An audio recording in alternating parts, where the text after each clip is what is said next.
My name is Orpheus Snacks. You can call me Orpheus, you can call me Orf, you can call me Caleb, you can call me Hey DM. Whatever works for you that you will remember, I will respond to. It is my role as the Dungeon Master to play the NPCs that you encounter, to run the monsters that you will fight, and to be the arbiter of the rules. That is what we have all agreed on. I wanted to take a moment to introduce myself, uh, my background, is actually maybe a strange juxtaposition when it comes to this type of thing. I was a personal trainer for 12 years. I taught group exercise, and now I'm going back to university to be a PE teacher. So I don't know if you know too many people with that kind of background, but that's where I come from. So in all of that time doing that sort of activities, the biggest thing that helped me be successful was listening and trying to hear people for what they need and how to help them out. So my goal is to be able to listen to you guys, hear what you need, and that way we can have the best experience possible. So now that I've told you guys a little bit about me, I wanted to give us the opportunity to kind of introduce ourselves and maybe just say our character name and class, because we'll get the opportunity to talk about our opening shot and all of that stuff a little bit later. So if I could, I am going to start at the bottom of my player list here in Foundry with Raylan with W9G40. So Raylan, please take it away.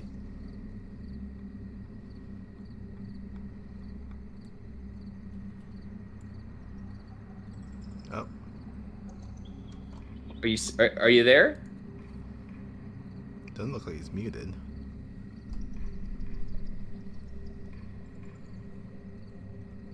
Up, he's typing. Oh, I see it here. Sorry, I thought you could hear me. No issue. And everyone, very important here, bloodied works.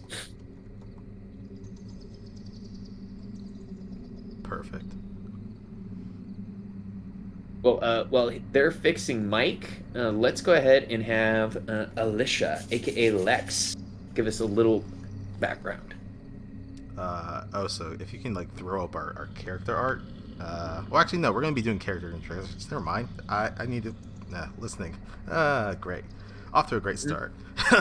I'm known as Lixeus22 in most circles. I'm also going to be the one streaming this game.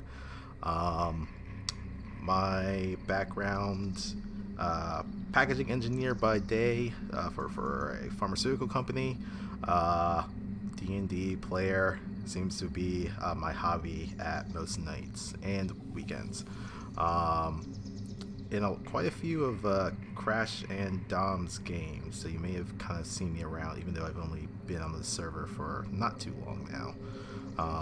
Player in Monster Hunter, Dom's Monster Hunter, and Crash's Curse of Strahd on Sundays, and Red Hand of Doom on Saturdays. And I will be playing Alicia Alpin, a human in this group of non-humans.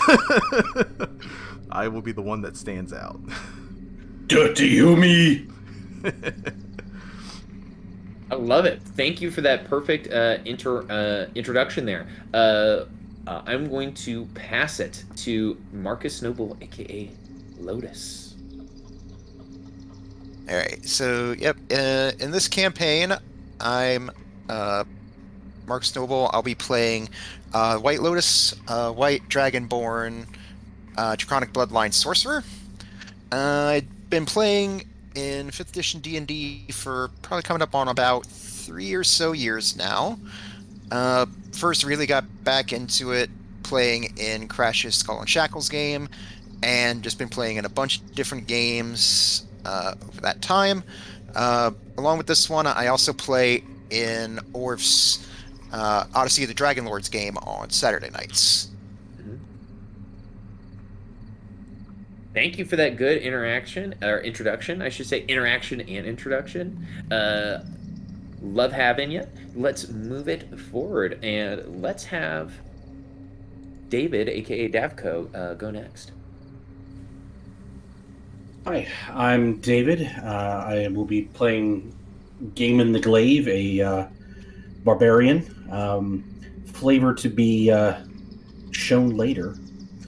Um, I've been playing TTRPGs since 2018. I finally was able to start playing in a friend's uh, Deadlands game. And then my wife, decided that she wanted to try D&D. Started playing with Crash. An opportunity presented itself for me to play in that same game with her, and I've been hooked on role-playing games since 2019. So it kind of just exploded into what I'd spend most of my free time doing.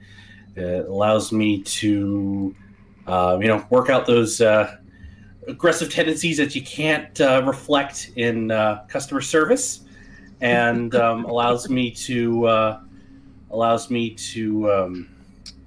get back to my high school days in terms of theater and acting and playing a role, and played with some of these folks before, and so I'm looking forward to playing with them again. Absolutely. And before we go on to our next person, uh, I think a big reason why I got into this hobby for some of the reasons you said, and I hope that we can all remember being kids and playing pretend in the backyard Yeah. and kind of making things up as you went. And for me, I was born in 1992. I very quickly started watching Power Rangers, and I very quickly, after watching Power Rangers, starting to do karate in the living room, and then making my parents do karate with me, and then that spirals, 25 years later into playing D&D with y'all. So it's kind of a beautiful experience. So I want to thank you guys again for playing with me. And let's not stop the train here. Matthew, would you please introduce yourself? Hey everybody, I'm Matthew. I started playing D&D with David just a couple years ago in Crash's um, um, Storm King's Thunder. yeah, Storm King's Thunder Giants campaign. Um, just finished playing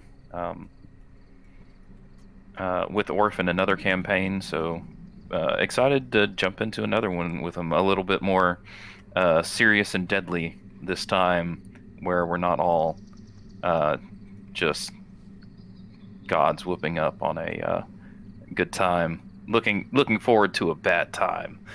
I enjoy D&D because I enjoy magic items, weird problems with weird solutions is my favorite part, is just having weird problems and coming up with weird solutions for those problems. And I think that's just the D&D experience that I look forward to. Yeah. Scientist by day. I run a particle accelerator. I work in Alicia's player. I work in pharmaceutical production. You know, not that specifically, but in general. Play D&D whenever I get the chance, which is just Friday night. So, wish I could play more.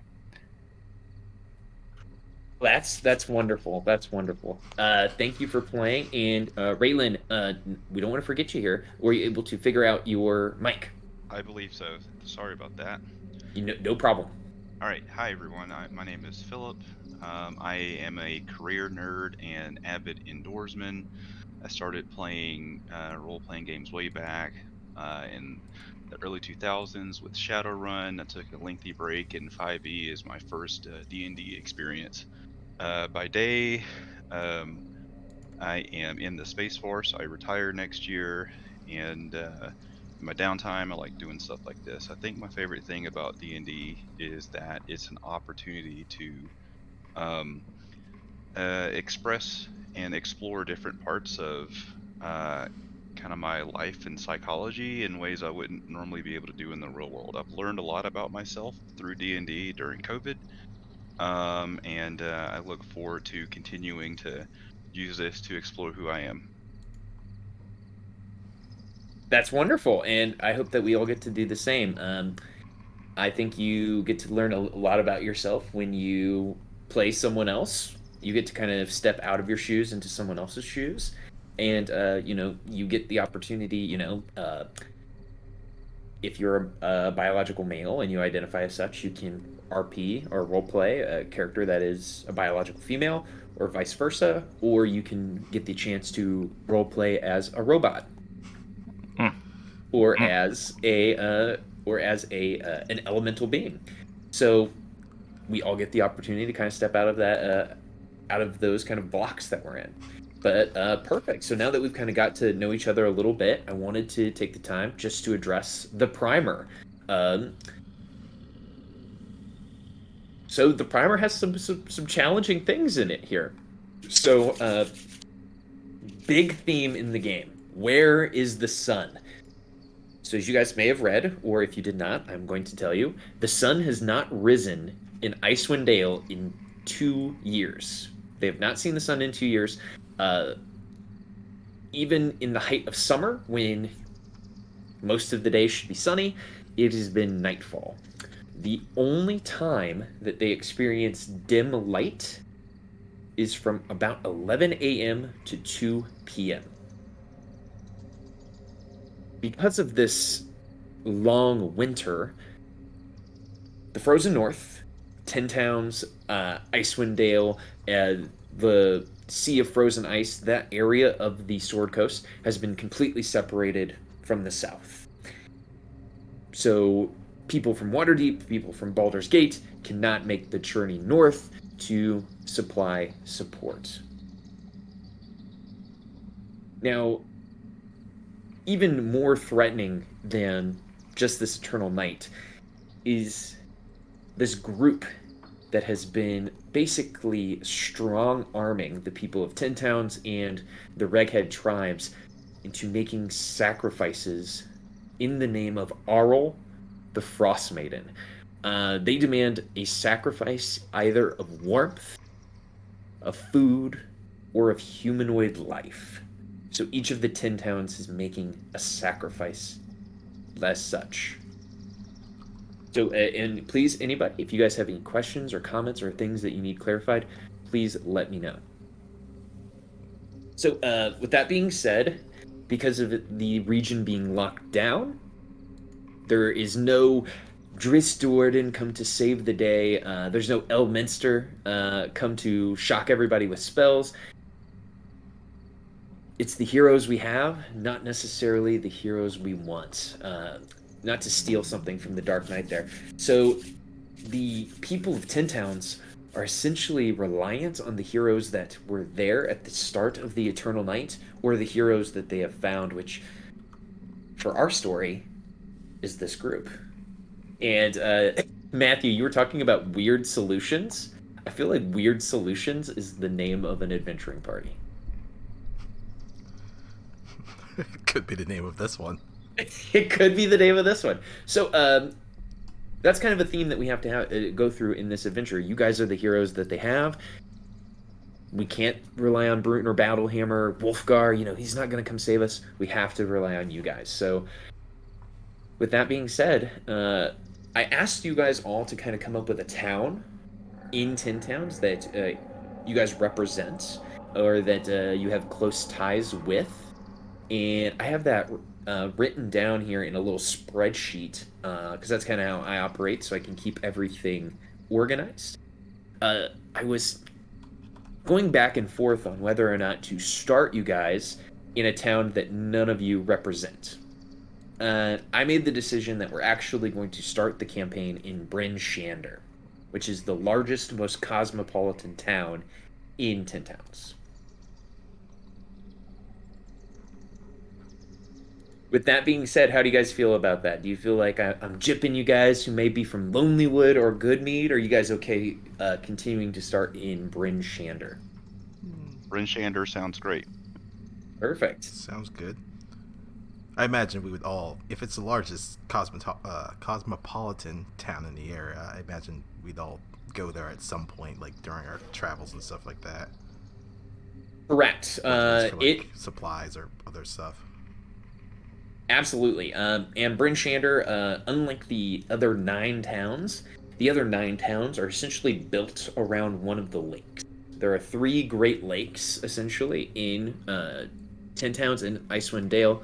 There's Mayor Dualden, there's Redwaters, and then there's Loch Denishar. So essentially, those 9 towns are surrounding one of those lakes. Bryn Shander is essentially this shining city on a hill that they have built with giant wooden palisades, spikes, to be a defendable location in case, of course, a tribe of orcs comes down from the spine of the world to raid it. I will pause to because we have our friend Matthew has raised their hand. I was wondering, in the primer, there is a nice map of the area, but I was wondering if you have a map that zooms in on the Tin Towns area, because it's a very large area where Tin Towns is just this very small portion of the map. Absolutely. Give me one moment. I will pull that up for you guys.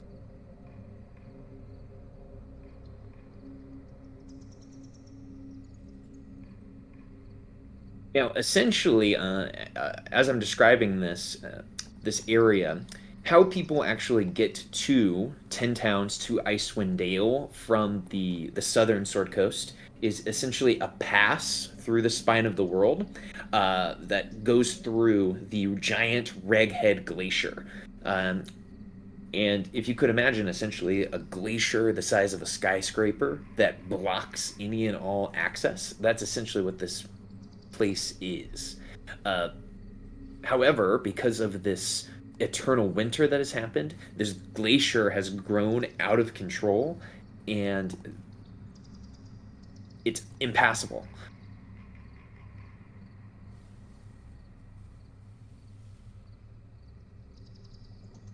Which is fun, right? When you're reliant completely on the southern cities, the southern towns to provide you with much of your produce, much of your spices, much of the things that help make life livable in the winter months. And I'm going to activate the 10 towns map so you guys can kind of get a look here of what I'm talking about. Ooh, got a pop-up saying that we don't own a token with vision. That is okay, because guess what? I will drag you guys all out. Boop. Okay, I have a token with a vision. That goes nowhere. Oh, okay. Give me one moment. I just made this map as we were talking. Let there be light! There we go. Okay. This is more light than you will have in the adventure. So, this is 10 towns. This is Icewind Dale. And as described, you see the 3 lakes that kind of make up the livelihood of most of 10 towns. And then here's old Bryn Shander here, which is where the largest city is. That's where your biggest population of people are, and that's where most of the government of 10 towns is held.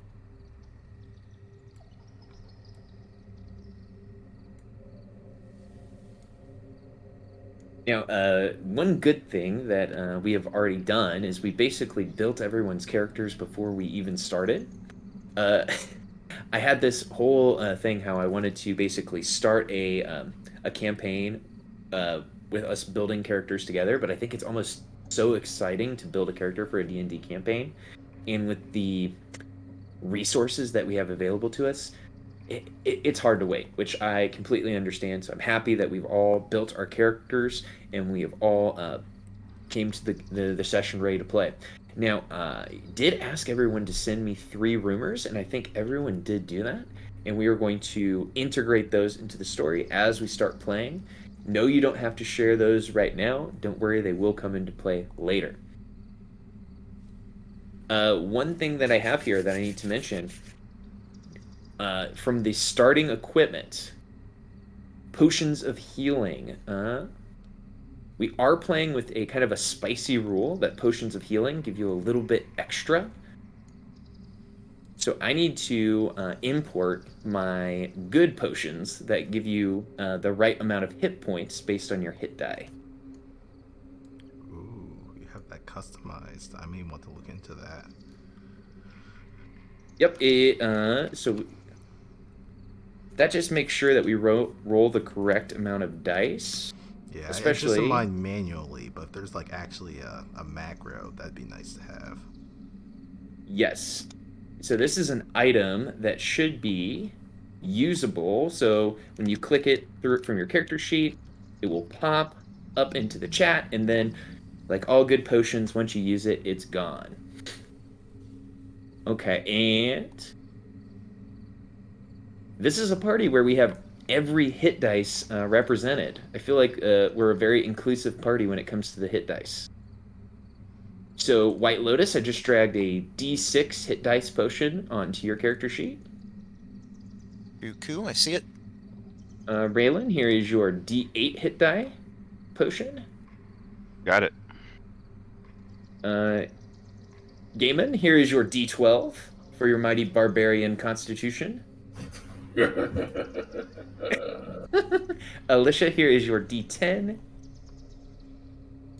And then last but surely not least, Akia 13. Here is your D8. Okay. So I wanted to make sure everyone had their potion of healing. I checked everyone's character sheet. It looks like we all got our class starting equipment. It looks like we've got our gold, our items, all of that stuff from our background. And everyone has their trinket. Now, does everyone have their cold weather gear? Because that is going to be an important thing we need in this adventure. I knew there was something I was missing. I saw it on the list, and I didn't actually put it into my character sheet, so let me do that now. No issue. Yeah, you will want your cold weather gear.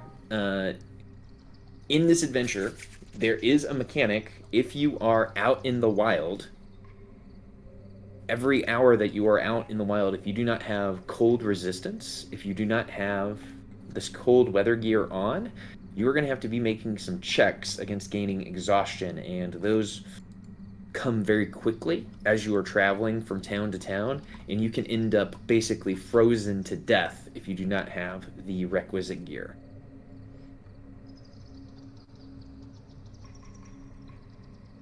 But okay, so And as Auril's favorite robot, cold-hearted baby, I'm like, I don't understand what everyone's complaining about, right? yes, I will explain how that is going to interact, because we have 3 player characters that have cold resistance in our party. Oh, must be Yeah, it's nice. like as the white dragonborn. I'm like, the cold never bothered me anyway. Mm-hmm. So I'm going to kind of explain how that's going to all work. Okay. Now, did anyone have any questions about the player primer? Not about the player primer, but do you have cold weather gear in the compendium? Yeah, that's what I was going to Like under items? Or is it just something just add to our sheet? So let me make this configure permissions. Okay, so it's cold weather. It's clothing, cold weather. It is in the items tab on your right hand side. You guys should all see that. Yep. And thankfully enough, I believe this was imported from Ye Old D&D Beyond. It gives us a link to Extreme Cold. So if you guys ever forget what the rules for Extreme Cold are, they are there in your cold weather gear. Okay. Well, it doesn't sound like we have many questions about the primer. One thing I did want to address is I wanted to use a rule from Tasha's Cauldron of Everything. I'm not expecting everyone to have read every source book. They're hundreds of pages long, but something from that source book that I really wanted to use was a group patron. And this book, it's released before Tasha's. I don't know if they were putting all of the characters in here that they did, but they put excellent group patrons in here. And I kind of selected a group patron for you guys ahead of time. Whether you guys decide to work with them or not is up to you after you meet them. And I put that in the player primer. Their name is Danica Graysteel, which kind of sounds like they should belong in like a 50 Shades of Grey novel, now that I'm reading their name out loud. Anyways, Danica is essentially a half-elf scholar who's come to Tin Towns to investigate the nature of the land. She wants to figure out what magic has brought this long night to Icewind Dale, and she sent essentially a message to each of your towns to send a person, an emissary, a thane, someone that she could contact with to kind of figure this out. So that's kind of our call to action for the adventure.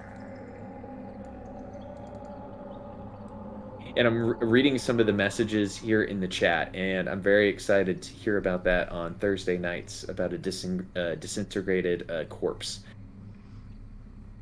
Cool. Well, we've kind of talked about the player primer, so let's go ahead and move forward. So I told you guys on the Discord that you all are basically a thane of the city you represent. So I am not going to ask you about it now. Gaiman, let me pull up your character sheet. Yeah, And if you pull up your character sheet and hold down Control and hit the space button and just type in clothing, it'll pop up and you can drag it onto your character sheet. that is true. That is the quick insert mod.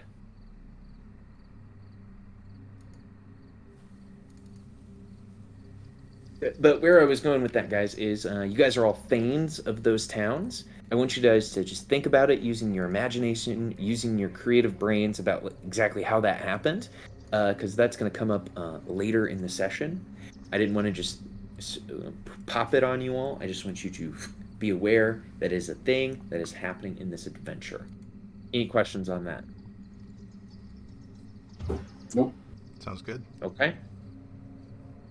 Sounds good, everybody. I'm earning my Lexaeus player points so that I can use them to get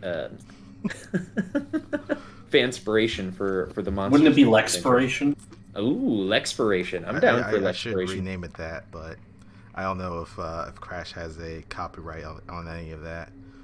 But if you do get it, make sure you spend it for Red Hand because we could use it. Oh, I know. After I spent all that money on the monsters.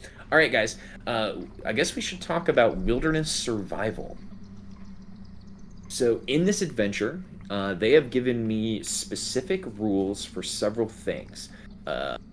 Avalanches, blizzards, what happens when you lose your direction in a blizzard, the extreme cold, frigid water, overland, and mountain travel. So they have given me all of the information for that. So those are things that you're going to experience in the adventure. Something I wanted to highlight. In this adventure, the temperature average is negative 50 degrees Fahrenheit. For those who use Celsius, that's negative 45 degrees Celsius. With wind chill, you can see those temperatures go down by as much as 80 degrees. It's cold. That is an understatement. Holy shit. It is, yes. It is, it's not fun. So what I wanted to ask you guys, are there any of those things, avalanches, blizzards, the extreme cold, fishing for knucklehead trout, cold water, travel, whether it's overland or mountain, is there any of those things that you guys want me to cover mechanically at this moment? I mean, I'm curious about the knucklehead trap. It sounds a little dirty, but you know, we can always just talk about it all the times, right? Sure. Knucklehead trout, I think it's very important, are possibly the most important exports of Icewind Dale. Most of the lakes produce massive amounts of knucklehead trout, most of which are going to come from Mare Dualda. And what they use these trout for, they of course eat the trout, but they also use them for scrimshaw sculpture. So the knucklehead trout actually have ivory inside of them, such the name knucklehead, and people carve this ivory into beautiful sculpture.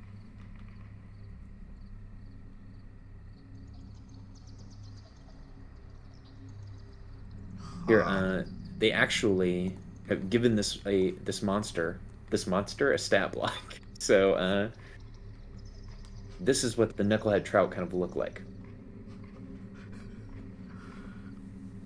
If you guys are ever interested in going fishing for a knucklehead trout, it's going to be kind of tough.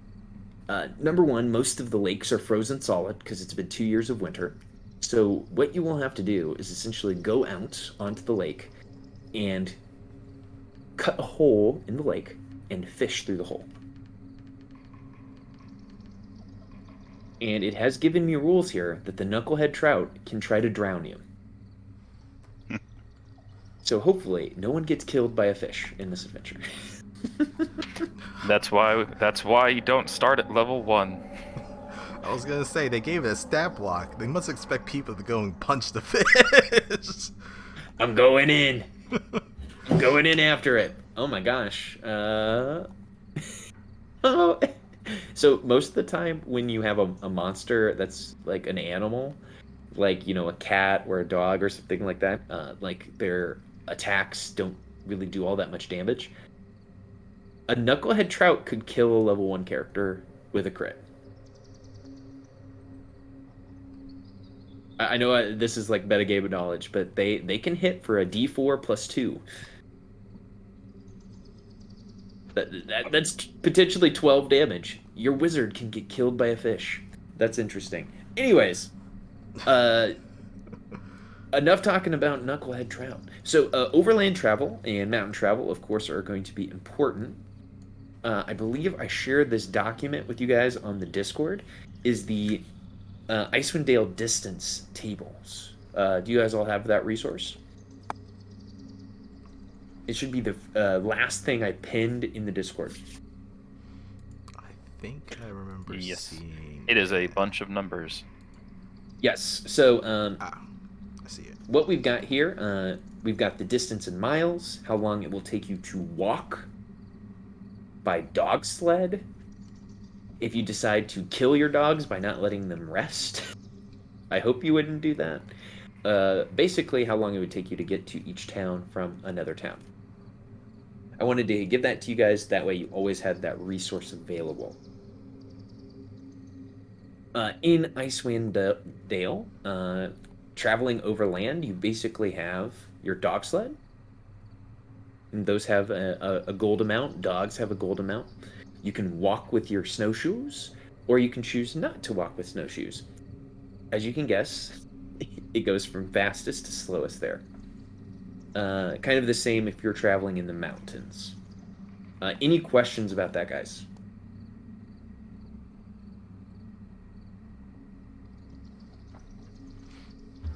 Seems pretty cut and dry. Yeah. Absolutely. Now, your dogs do have to take a break every hour.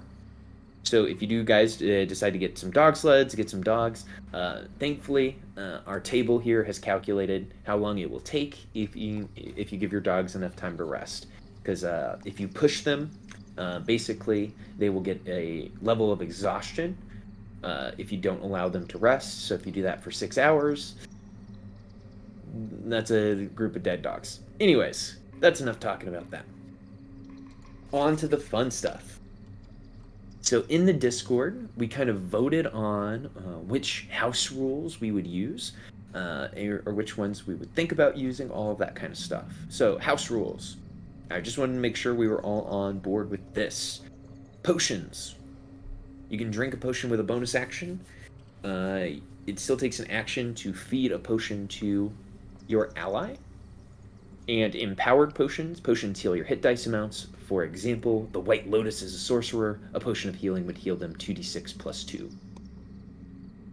are we still all on board for potions? I don't think Yep. I could Yep. ever go back to D4s. Mhm. Quite honestly. Me either. It almost feels like a waste of your turn. Yeah. Yeah. Alrighty, well, it sounds like we're all on board with that. Okay, a thing that we have been using on the Crash server, in my Witchlight game, we played it all the way through with this, is active initiative. We had basically two people with a thumbs up, and then we had a thumbs down, and then kind of a halfway thumb. So to me, that means that we are still kind of on the fence. Uh, but before we make a vote on that, Lex, what would your vote be? Because I know where everyone else stands. Ooh. Putting you on the I fence. have liked playing with active initiative since. I mean, I've only started playing with it since joining Crash's server. Mm-hmm. But in pretty much like all the other games I play in outside of that server, we're still on the traditional, uh, uh, Initiative. more deck space initiative. Um, I mean, personally, I like active. It does get a little bit more tactical, and I do kind of like that from a strategy game standpoint. So, um, yeah, that's kind of where my vote would be. And I know it's Okay. not. I know it's not for like everyone, um, but yeah, I mean, hopefully people are able to kind of pick it up and kind of see how it is. If they truly don't like it, I'm fine with going back to traditional. But I don't know. I've liked it so far since I've started playing with it. And I always like to make this an open discussion because these are, rules that we're playing with. So, for Philip, what do you think? Do you are you up for trying it, or do you want to stick to the normal initiative? I'm up for trying it. I'm really familiar with the, standard rules and I guess I kind of think about the game, the interactions and everything in the context of the rules as written, and so um I'm a little bit cautious about just trying something new, but um I will try it. Well, there we go, and we'll try it out. And if it feels wrong for everybody, or if we feel like it's slowing the game down unnecessarily, we can switch back. Now, everyone, the game just refreshed because I had to install a mod. No worries. Okay. Hey, quick question for you. Yes, sir. Um, in the event that our character sheet isn't updating properly, how do we drag that over from D&D Beyond? That is a great question. So, everybody, if you open your character sheet, you should see next to your character's name a button that says D&D Beyond. If you click that button, it should pull up a page that has a space where you can paste in the URL from your D&D Beyond character sheet.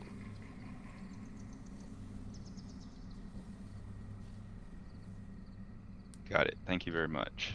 Yeah. My pleasure. I have a semi-custom class, and so the level up feature in here doesn't doesn't like it, so I'll have to import from D&D Beyond often, which is fine. Yeah, no issue. Yeah, and at any point you guys need to stop me to ask me Foundry questions, please do. Okay. Yeah. Just a little bit of a addendum on that. When you're importing, just making sure that you know what things you're kind of checking on and off to import, because I don't think everything is checked by default. So you may need to kind of go in and customize it depending on what you're trying to bring in. That is Okey very dokey. true.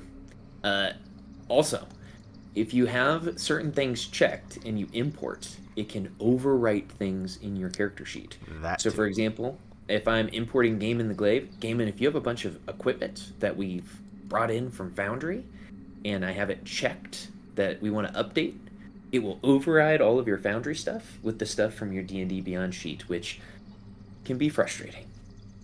So, Hmm. before you import, make sure you have the right things checked. Gotcha. Although typically, once my sheet gets going, um, plus I'm gonna go with the Evaldas? with that barbarian class. It just seems more thematically in line. So once we get to level 3, it's I'll be doing it my own way. Hey, there you go. And oh man, my brain just like fried for a second. I was like thinking of the song "Go Your Own Way," which I'm. Anyways, let's move on. Let's move on before I go down a tangent. Okay, we were talking about house rules. Flanking. Everyone loves flanking. So when we make a tic-tac-toe with our character tokens, in some way, you get a +2 to your attack roll. Any questions on the flanking? No, I'm good. I assume that works also for the baddies. Yes, it does. So if you have 2 enemy baddies tic-tac-toeing your character's token, they will get a +2 bonus. This is, of course, not the raw flanking. Raw flanking is advantage, which is, in my opinion, too good. And negates a lot of character class features. I've never thought of it as being too good, but I just also have kind of thought of it as being redundant because there's so many things in D&D that can just give you advantage, from spells to even just knocking a creature down on its ass. So Absolutely. So yeah, just always being flanking. It's like, okay, well, I already have advantage from this one thing. Like another source of advantage. May as well just tack a bonus onto it instead. Absolutely. And that is 5e in kind of a nutshell, is the advantage disadvantage game. And how do you get those two things? Okay. So moving forward, last one here that I really wanted to talk about was succeed at a cost, boons, and complications. It looks pretty like, for the most part, people do not want the boons, complications, and succeed at a cost. I'd just You like don't know what you're missing. I'd just like to throw in that I don't hate the idea of it. I just don't like the table implementation stuff. It just doesn't feel good. To put it in weird terms. Like if you're like making a tower and you got to reach for something and there's water rising up and your gear's on the floor and you go, well, you didn't hit the DC and it takes you so long to get it that you lose 2 pieces of equipment. That's succeed at a cost.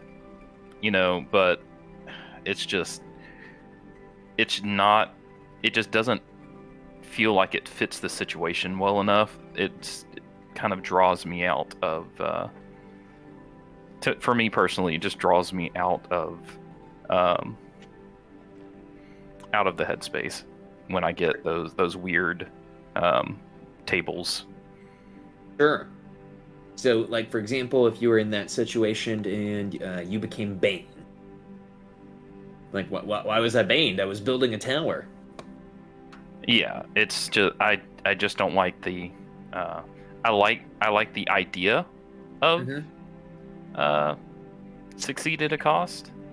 I just don't like the table implementation of it. Sure, completely understand. So I think because for the most part people are not into it, we will just leave it out of the game for this point. You don't know what you're missing. I've played with it enough that I do. No, you don't know what you're missing. It's okay with me. Hey, look, it's okay with me. I get it on Saturday nights in the Odyssey game, so I'm good. Yeah, I've played enough games that have it. I think I can deal without it for one game. Absolutely. Yeah. You don't And no, I definitely understand also that criticism too, because like some of the outcomes that come from it may not fit the situation that we're currently in. So it's like, then the DM has to like come up with a complete. It may be an ass pool, but it may not. But like, yeah, they have to kind of figure out like how does this actually factor into what's going on. So no, that's totally understandable. Yeah, I'm kind of on the same boat. I get it. It's a neat trick, I guess, for player characters, but I like for failures and poor decisions to have consequences and not be able to cheese your way out of them. And I don't like straying too far away from the rules. Like, I kind of in my head know what I should do and shouldn't do, and having to, I guess, kind of turn that upside down. And I don't know. I don't prefer diverging that far. I completely respect that. Respect all your guys' decisions. We also there's two other situations I thought of, like and this is probably too much information. We should probably move on. But like in our last game with Orf, nobody ever missed. There was just no misses, and I was like, this is crazy. Just no one ever missed anything. And then there was another time in one of Crash's games, we were fighting like this in this room with ice on the floor, and you had to. Well, one of the PCs wanted to move quickly, and to move quickly on ice, you had to make a dex check. And he failed the dex check, so he fell down. He's like, I want to succeed at a cost. It's like, okay, your succeed at a cost is you lose half your movement speed. That kind of defeats the purpose. Mm-hmm. I'm like, this is just a giant waste of time. Mm-hmm. I can see that, absolutely. So for now, punting it to the field. It's what it is. I accept it within the group. That's not been my experience, and that's all I'm going to say. All right, guys. Well, now that we've talked about that, that's kind of it for house rules for the moment. If there are house rules that come up in the moment, we can talk about them and move on from there when they come up. Okay, so one big theme that I wanted to talk about when it comes to Rime of the Frostmaiden is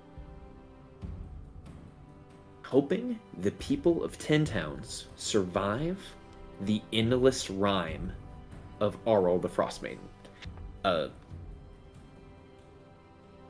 Ending the night at the moment, because it has been going on and on for the last 2 years, might seem impossible at this point to most of the people of this region. So a big theme is helping these people survive and overcome the isolation they are feeling. So as heroes of the story, that is going to be something that you're always on the lookout on how you can accomplish that.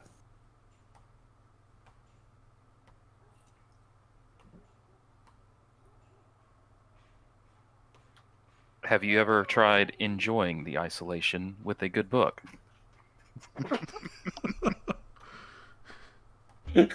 Something you fail to grasp, Numbers, is, some folks don't, read, like, at all.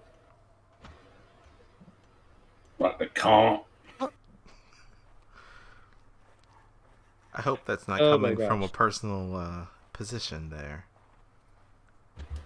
No, who said it was? I'm just saying, look, some folks, can't read. They won't talk proper, like. Well, if you're having trouble, I could help you out. I used to, in my local library, I used to volunteer to help teach the, little kids how to read. And Gamon was saying that other people, not him. Right, I mean, we do little man have, gets it. and we do have reading sessions at the Abbey.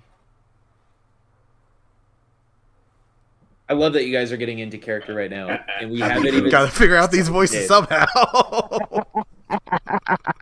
I love it. I'm tempted to just like let it stop, but I have to bring up all this stuff, guys. As the arbiter, I have to bring this up. Okay, so you guys, it seems that you're prepped and primed to help these people survive the long night. Now, as players, there are things that I need to bring up that are present in the game, and publicly or privately, you can mention if these are hard stop, no lines to me, and how we want to handle these when they come up, if they come up.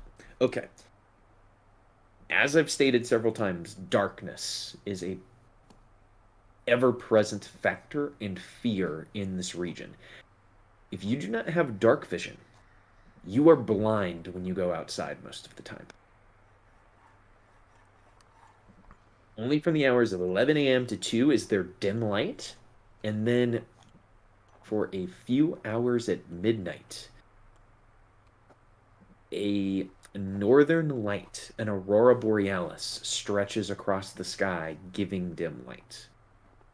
Outside of those hours, it is black and bleak. So, is that a trigger for anyone? Is that like something that we shouldn't harsh too heavily on? Are you guys okay with us exploring the fear of the dark? That's what I Absolutely. signed up for. Yes, please. Hurt me, Daddy. Yeah, I'm good. Are Okay. you afraid of the dark? Hey, you never know. I heard that in one of the other games that happens on the server, people had like a childhood memory of going hunting with their father. That was something that I had. And then it came back to me as well when I heard a similar noise of a deer being killed. And then Yeah, that was our game. for me as well. So you just never know when those things come up. Okay. Other things that happen in this adventure: cold, betrayal, paranoia, murder. I know this isn't Odyssey of the Dragon Lords, but incest, isolation, cannibalism, assault of the very mind that you hold dear, ritual sacrifice, parasitic monsters, and violence towards animals. So those are all things that could potentially happen in the adventure. So, if any of those or anything else, are you afraid of the dark? In I gotta stop reading track. I'm getting off track here. But yeah, if any of those like spark something in you, or if they come up, please let me know, and we will move on. We want this to be a safe place to explore. So I wanted to say right off the bat, safety tools. There are lines that will not be crossed. This game will not contain any physical violence towards children, uh, sexual assault, or rape, or anything like that. Animal abuse or cruelty, uh, party initiated torture. It's just not something that I think is ever done well. Like, of course, you guys will potentially need to interrogate or question somebody, but I don't want to go through what it feels like to have you guys waterboard one of my NPCs or like iceboard them. I feel like that might be a terrifying situation for me. Inter-party violence. So, PvP is not something that I like at all in D&D, especially because there are so many other things that are happening. So we're just gonna nip that in the bud, or inter-party betrayal. Having said all of that, what are you guys' reactions? How do you feel? I'm good with that list. Uh, I think the one thing that should be expanded upon is inter-party conflict, inter-party betrayal. Mhm.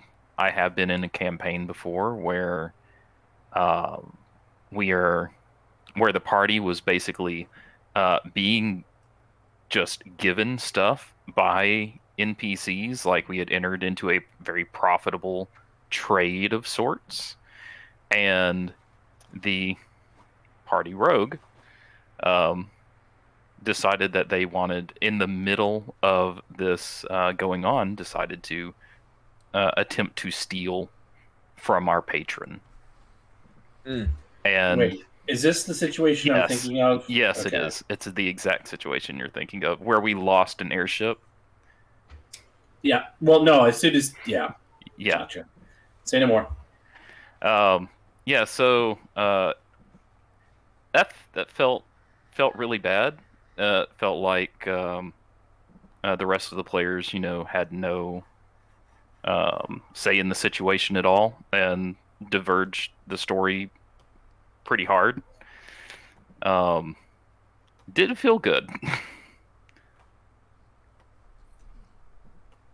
Well, I'm sorry that that happened, and what I would like to say about that, that sounds like it was not just a PvP behavior, and of course, I don't want to comment on any playing styles, any DMing styles that are not my own, because I feel like that is unfair for me to do. I was not there. I didn't see the situation. So I will just tell you what I will do for this game. Uh, PvP behaviors, or something that feels like it's going to be PvP, we're going to pause the game, pause, and be like, hey guys, this is starting to get turned into a situation where it's player versus player, or it's going to be a campaign ending event that doesn't feel like it's a good place to end the campaign. So let's take a moment, let's take a breath, and let's just rethink the situation and let calmer heads prevail. Because I'm having a lot of fun already in here in session 0, and I want to continue to have fun. So when and if a situation like that would occur, we would pause and take a step back and reevaluate. Orf, I think that is perfectly acceptable. I am on board with that. One thing to Matt, you and I were pretty green as D&D players, and that particular player I think had more experience. I think we have learned from that, and I don't think we're going to have a situation like that again. Just honestly, because we've been through that together. I think we've learned, and we know when to say, "Hey, that's not cool." Yeah, is that fair? Just out of care. Hey, can we pause? Yeah. Is such a powerful tool, and we didn't have that tool at the time. And I want to give everyone in the party, not just me as the DM, you guys all have that party to say, hey, can we pause? Or hey, X, let's not go any further. Or hey, let's move that ahead. And you guys don't have to say that out loud. You can private message me to that on Discord. You can put that in the Discord main chat. You can put that in Foundry. We have so many tools. If you guys, I don't even think you have to hover over your token. If you hit the H key, it will raise your hand. Oh shit. Good to know. And Cool. just to make sure I remember to do this.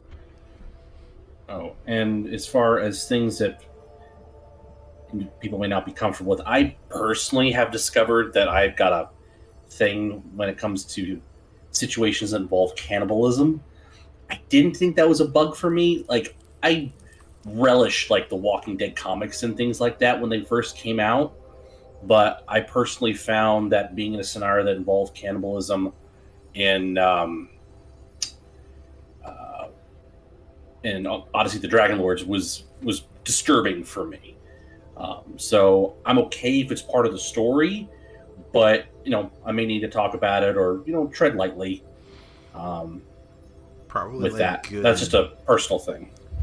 Probably good in like mentioning, but definitely not in detail is what it sounds like, right? Yeah, I think that's safe for me. Yeah, as long as we're not going into gory details of how something happened. It's like, okay, this is happening, but hopefully we can move our attention off into something else. That sounds appropriate. Yeah, no, I'm good with that. Not to gross anybody out, but honestly, like what comes to my mind, and it keeps like not like a nightmare or anything like that, but like it keeps coming up when there's discussion of cannibalism in depth. Is if anyone's seen the movie The Road, that scene where they define the people that have been kept in the basement at the survivor's house. Yeah, I can. I know what you're talking about. Okay. Yeah. So and as the DM, because I would say it's my job to describe what you guys are seeing. I'm hearing what you guys are saying. So if we come up on a scene where, unfortunately enough, you are in a frozen wasteland where food has become very scarce, and some people are willing to do anything. I will note that if that is a scene where they're unfortunate enough there's cannibals, I will not go into gory details about what is happening. I appreciate that. Hey, no problem.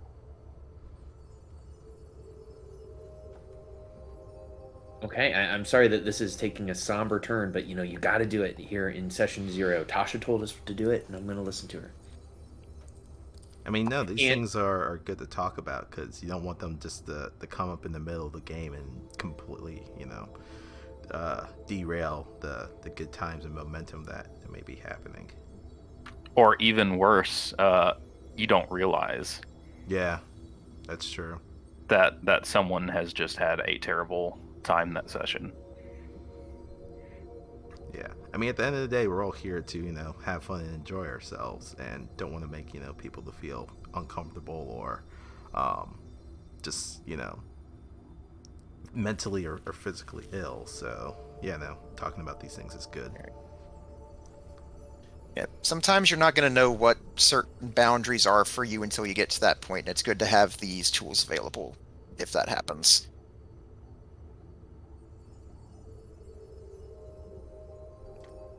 I agree.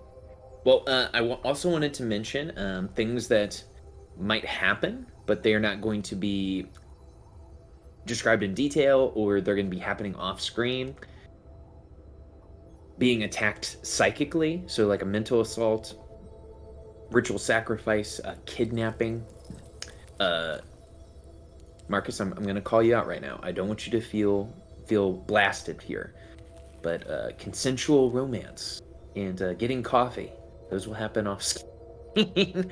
Enemy initiated torture or parasitic invasion, those are going to be all veiled off screen or fade to black. Ooh, actually, you mentioned the psychic thing. Mhm. That I guess could also loop back into our whole discussion of PvP because there's creatures out there that have spells and abilities that can dominate people. So it's a little bit of a line to kind of tightrope on, but yeah. Absolutely. And how we will handle that, because it can be hard to negotiate how do I run my character, because according to this spell, I'm evil now. I would have killed my friends. So how we will handle that is we will hop into either secret chat, or I will secret message you, hey, you just got hit with a dominate spell. This is the enemy's motivations. Uh, they are up to you to interpret. Those are their motivations, and I will leave it up to you. I don't want to take away from your player agency. You just have essentially gained a new flaw, if I can put quotation marks around that.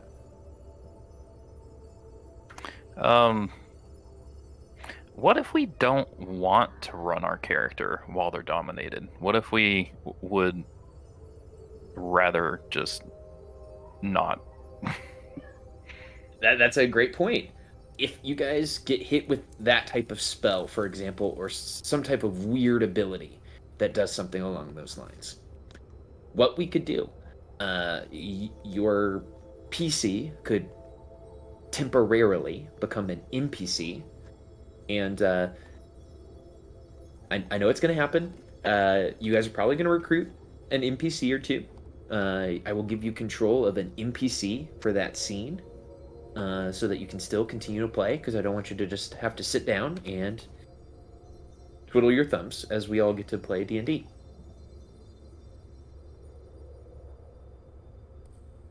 So that could be a potential option as well. Yeah, I think that would be like if my character got dominated. I think I would much rather you actually run my character than me have to pick which of the people that I'm like supposed to be playing a cooperative game with to attack. Mm-hmm. And we all will suddenly forget how to play when that happens. Mm-hmm. It's like, yeah, I knocked my friend down. I'm so evil now. Yeah, Lotus suddenly is like, "Oh yes," I walk over and I punch them. You got some spell slots yet left? Yeah, but I'm gonna go over and punch them. Punch Yeah. them with my -1 strength. I actually heal them because I did negative damage. Yeah, No, so I like that idea more. Just be like, okay, play an NPC for a bit. Okay. Personally, I know that kind of breaks a little bit of immersion, but I think it's a lot more fun for the person. Well, some people are like, yeah, I get to PvP. So I'll leave it up to you guys individually as players what you would like to happen. That sounds good to me. Same here. All right, I'm cool with that. I think I learned my lesson from Extra Life game I played it. Need to be a little careful on that one. Mm-hmm. Oh man. Well, cool. Well, with that being said, at any time, I think we mentioned this. If you don't feel comfortable with the content or direction of the game, we got the pause, we've got X, we've got the hand raise, we've got that. Okay. Now, I'm patting myself on the back for this next portion here. I have this all written out. You all should have your player secret. Yes. So for your player secrets, those are in your control. You can reveal those the second you guys meet each other, or you can keep those hidden until the last part of the campaign. They are your secret. They are. I actually think that Oddstream that Akia may have already said their secret, but you do you do what you want to do with it. They will be in the module as written. They are kind of not a huge deal. My goal is the Dungeon Master is to make them a little bit more of a big deal. So we should all have our secrets. Does anyone have a question about their secret or about the mechanics of those? If Akia said it, I don't think I was paying attention, so you're good.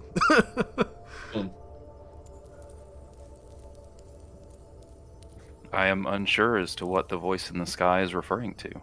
Mm-hmm. I have no secrets that I am aware of. I love it. Okay. Well, also, everyone should have a trinket. You're going to start with an Icewind Dale trinket.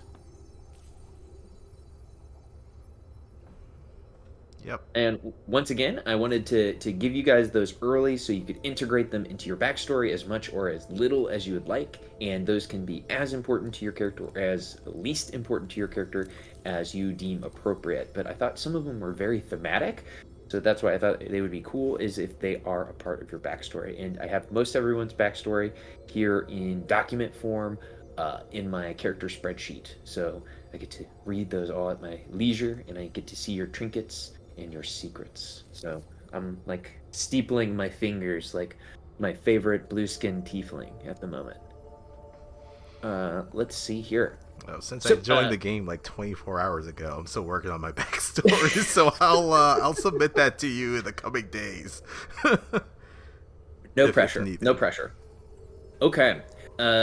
Everyone, I wrote down, and maybe I could have mentioned this earlier. Would you guys like to know which cities give which sacrifice to Auril the Frostmaiden? Yes. Is that some information you guys would like to know? Okay. So I have this written down here. So Bremen, which is one of the smaller cities, they can neither sacrifice food nor human beings because they don't have a lot of either. So they sacrifice warmth. So no one lights a fire, no one wears their winter clothes, and they all bundle together for warmth indoors and shiver from basically sundown to sun up, quote unquote, through the night. So the other cities that do warmth are, so it's Bremen, Dugan's Hole, Goodmead, and Tourmaline. Now, the cities that actually sacrifice humanoids, whether that's a human, an elf, a dwarf, a halfling, those are actually the larger cities, which was surprising when I was reading the module. So Bryn Shander, East Haven, and Targos basically have a lottery, and if your name gets drawn in the lottery, you are tied to a stake, stripped naked, and burned. Or if that is not if that is not appealing to you, you can get just shoved out into the tundra with no clothes to freeze to death. Those are two very different ends of the spectrum there. Mm-hmm. I don't know which one I would choose. And this is a daily thing or a weekly, or how often do they do that sacrifice? So the warmth, food, and humanoid sacrifices are all performed the afternoon before the new moon. So once a month. Mm-hmm. So if you think of it this way, 24 people from Bryn Shander, East Haven, and Targos have all been sacrificed in this way. And this is over the 2 years that Sun's been down. Correct. Okay. There's been 24 days that the smaller towns that are Caer Dineval, Caer Koenig, and Lonelywood have given up all the food that they have caught that day, that they farmed that day, so on and so forth, and hung it up on racks and set it out for animals of the wild to eat. Can you imagine hanging up all the fish that you caught to watch a Craig cat eat it? I'd be so pissed. That's better than getting my name drawn in the lottery. and burnt at the stake. That's true. That is. I'm not gonna lie. The towns where they all just like no fires and no coats, but everyone just like huddles together in the yurt. I might be moving to the yurt town. I'm moving to Tourmaline and I'm hanging out in the yurts. Alrighty. With that being said, I wanted to open this up. Questions, comments, concerns, anything that you guys had for me as the Dungeon Master about the module, about anything.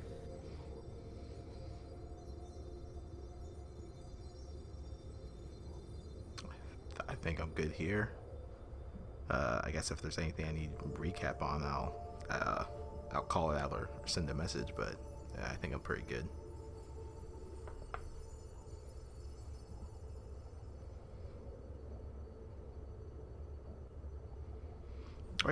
Everything's good for me. Oh, I guess just a thing real quick. If it does seem like I'm silent for fairly long periods of time, it's not intentional. It's a thing I'm doing with my notes where I'm actually taking my notes in character, if that makes sense. So, But awesome. I guess just to say real quick, if it does seem like I'm quiet or distracted, just feel free to say or do something to bring me back in, and I'll gladly jump back into whatever's going on. Sure. All right. Well, it seems like everybody's kind of ready. Like we're back at the bit. So from session 0, we go right into session 0.5. Quick aside: did anyone play Kingdom Hearts 3? I want to one day. Okay, so I have it, but it's in my backlog. So this is no spoiler. There was like several year wait for Kingdom Hearts 3 from 2. After you play one of the first levels, it like does like a shot, and you're like, oh, it's gonna say Kingdom Hearts 3. It's gonna be so cool, and it's like Kingdom Hearts 2.9, and you're like, motherfucker. Okay. So session 0.5. We're going to start with some cold open here. Icewind Dale has been trapped in a perpetual winter. Ferocious blizzards make the mountains pass through the spine of the world exceedingly treacherous, and this land has not felt the warmth of the sun in over 2 years. In fact, the sun no longer appears above the mountains, not even in what should be the height of summer. In this frozen tundra, darkness and bitter cold reign as king and queen.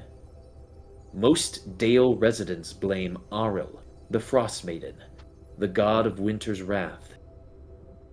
The shimmering aurora that weaves across the sky each night is said to be her doing, a potent spell that keeps the sun at bay. Dale folk live in a scattering of settlements known as Ten Towns.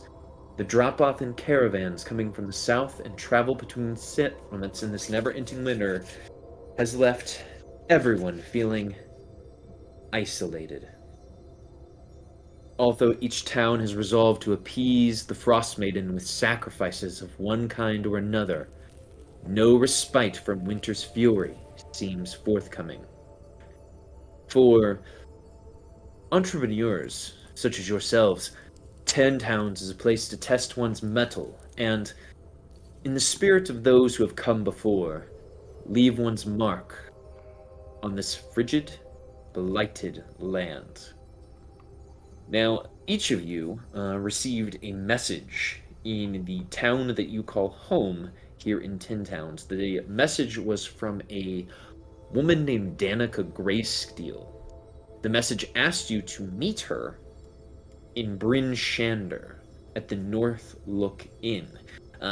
It said that she was essentially asking you to help her discover a way to end this never-ending winter, to bring summer back. Now, it appears that she needed help discovering who to speak to, who to send this message to. Miss Lotus, that's where you came in. It seemed that this Danica Greysteel had several conversations with people in and around Bryn Shander, and she even spoke to the speaker of Bryn Shander, whose image I am dropping into chat now. The speaker of Bryn Shander, her name is Duvessa Shane. She's a human female, and though relatively young, she is the head of the Council of Speakers here in Bryn Shander. Upon speaking to Danica Greysteel about her potential plan, about what her ideas are for Icewind Dale, she pointed her first to you as a Thane of Bryn Shander, as someone who's well known.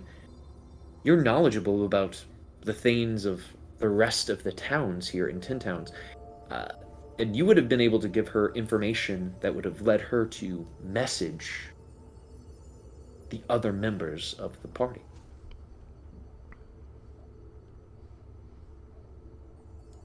Yes.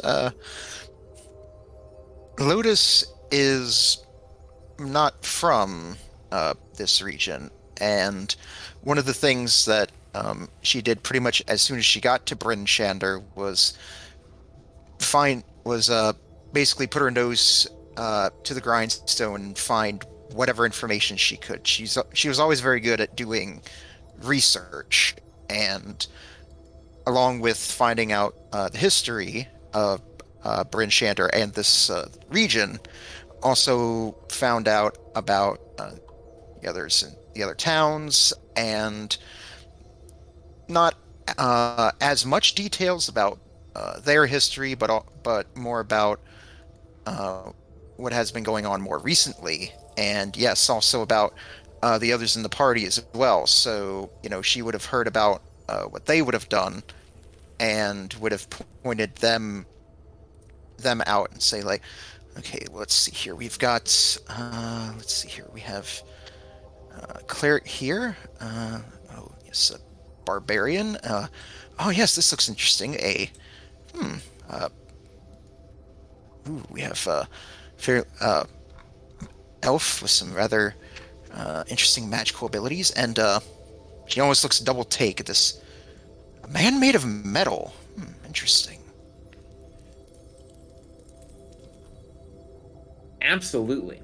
So each of you would have received this message, this writ from Danica Greysteel by way of the White Lotus. After sending these messages out through the various courier systems that go from Bryn Shander to the outside um, 10 towns, the furthest away, of course, being Lonelywood to Miss Raylan, or to the more close Targos to Miss Alicia, these messages find you guys pretty quickly. Danica and the speaker would ask you, Lotus, if you could actually go to each of the 10 towns and collect everyone collectively as a group so that you could all travel together to Bryn Shander to, number one, make sure everyone arrives safely, and so that you can kind of get a more inside scoop on them. That way, when you guys all arrive, it's all hokey-dory to begin this mission, to begin this adventure. Well, I'm very much honored that you would trust someone like me with this. However, as you can see, I'm not very suited for traveling, at least in this sort of environment, not by myself anyway. Is there at least someone who I might have accompany me as a bodyguard or an escort of some kind? The speaker would nod her head yes to this, and she would essentially pull out a logbook that she has, because Bryn Shander has a pretty good militia. They have a militia that basically of 270 men, or 270 soldiers, I should say, of men, women, and various other people that they can call upon in times of need. So they could send a porter with you to ensure your safety. Because Lotus does know that knowledge from research is important, but there are some things you can only learn through doing it yourself.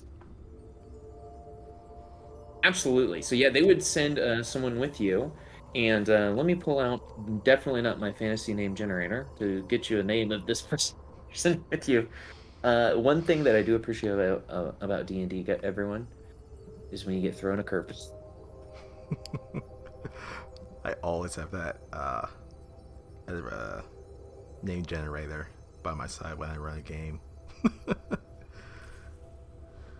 So they would send Barden, oh my gosh, Bladehelm with you to make sure that you are safe. The beloved NPC that ends up with us at the end of the campaign has arrived. Yep. Or killed in the first battle. One of the two, no in between. I mean, yeah, with a name like that, it's got to be one of those. That's crazy. He should definitely. So yeah, you would. This is the opportunity where you would basically go between the 10 towns to collect everyone together in very much a getting the gang back together type deal, where you have met all these people before at various Thane meetings, so that we can have the Thanes all together to meet Danica at the same time at the North Look Inn. So who would you want to go after first? Let's see here. I would say, if we're going by what we see here, I would say head down the east way here. Yeah, start heading east down the east way towards where we've heard reports of Gammon the Glaive. I would assume that since here he's probably fairly nomadic, but no, he likes to travel in that area. And then also, since that ends up working out, heading towards Goodmead, where we meet up with Akia 13. Sure. So you go kind of that direction first, collecting Gaiman and collecting Akia, and then kind of turning on your heel to go collect Alicia and Raylan. Ooh, do Yep. we have art for Lotus? We do. Do you want me to was go I ahead supposed to and? put? Sorry, go ahead. I was gonna say, was I supposed to put Gaiman in like in the town he's from? Yes.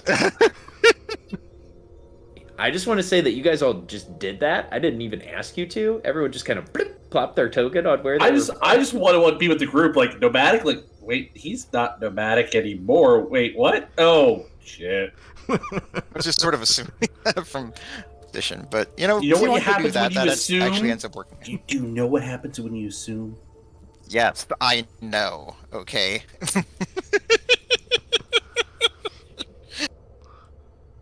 Yes. So, if you guys could, if we could get a quick montage of this. So Gaiman, when you first meet Lotus and her person that's accompanying her, Barden Bladehelm, and they tell you kind of what the plan is. What do you do?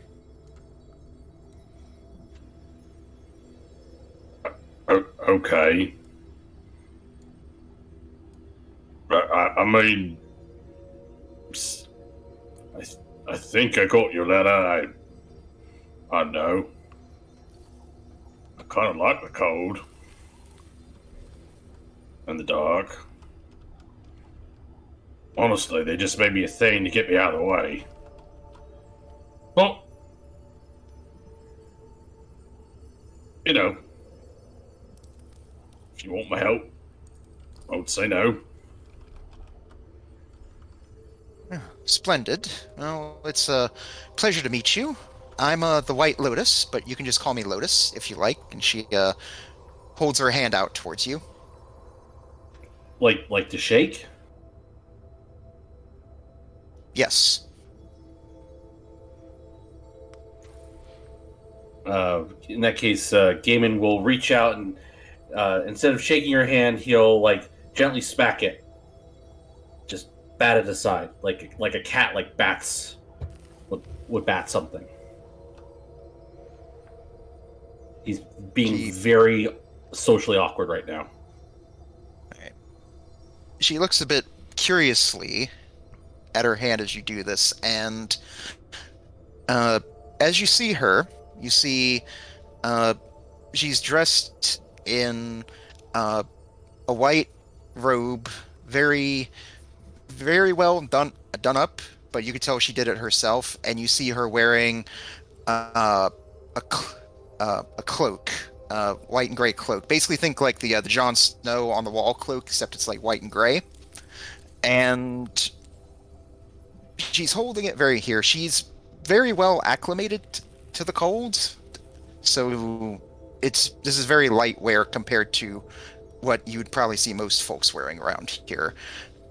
You also see on her face, covering her eyes and most of the top of her head, what appears to be a porcelain mask, and on the forehead is a bit of a debossed symbol of a blooming lotus flower. And another thing you do notice is something that you've never seen a dragonborn with before, is a tail. You see it sort of peeking out of the bottom of the cloak. And she says, well, I mean, it's good to meet you. Gaiman. If you don't... Gaiman, excuse me. It's getting used to the pronunciations here. Gaiman.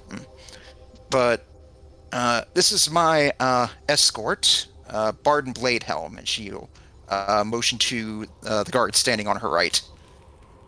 He will salute. You see that he has on his chest the sigil of the city of Bryn Shander, which is a very beautiful sigil. It is black antlers above a vertical shaft of golden wheat on a white field, signifying the town's strength and prosperity on this vast snowy tundra. And let me show you guys that art here. I will drag that into chat.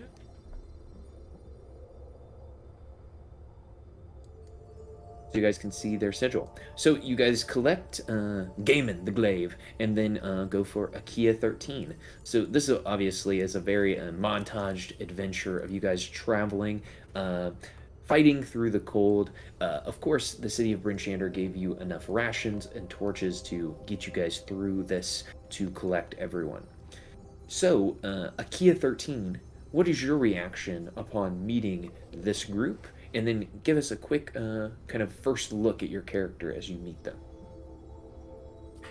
Well, when you come up to Akia number 13, I have placed their art in the general chat, the full art.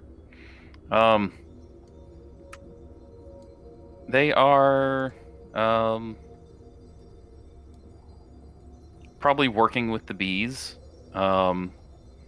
After first noticing the strange appearance of a metal humanoid, the next thing you notice as you get close is a strong smell of lilacs. And he would greet you in a very robotic way, like you would expect an android to. Hello. I have received your missive. If this is this seems to be an extension of the position that I have been placed in, and will accompany you. Yes. It is good to meet you, and good to have another joining us. Akia, how do you prefer to be addressed? I do not know.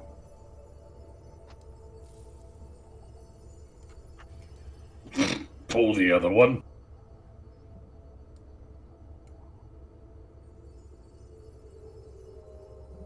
Oh, I just want... I always ask to make sure I cause no offense to you. This is interesting. You'll have to forgive me. I've never seen anyone quite like you before. And you'll see her pull out a small white leather-bound notebook from her side, take out a pen and just start fiercely writing in it. You don't know what you want to be called. I don't seem to have a desire in that situation. That doesn't make any bloody sense. Everybody knows what they want to be called. I mean, I know for a fact I don't want to be called an asshole. If someone calls me an asshole, I punch them. It would be inefficient for someone to call me that.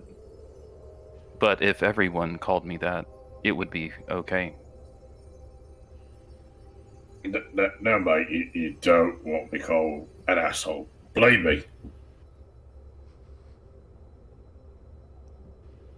It's not inefficient, it's insulting. Use the right word. As long as everyone knows me by the same name, it is fine. No, it's not. It's not fine to be called an asshole. Very well. I will remove that from my list of possible names. That's no. perfect. It's not a name for yourself. It's an insult. But it's what you call, someone who's been, a dick. You call them an asshole.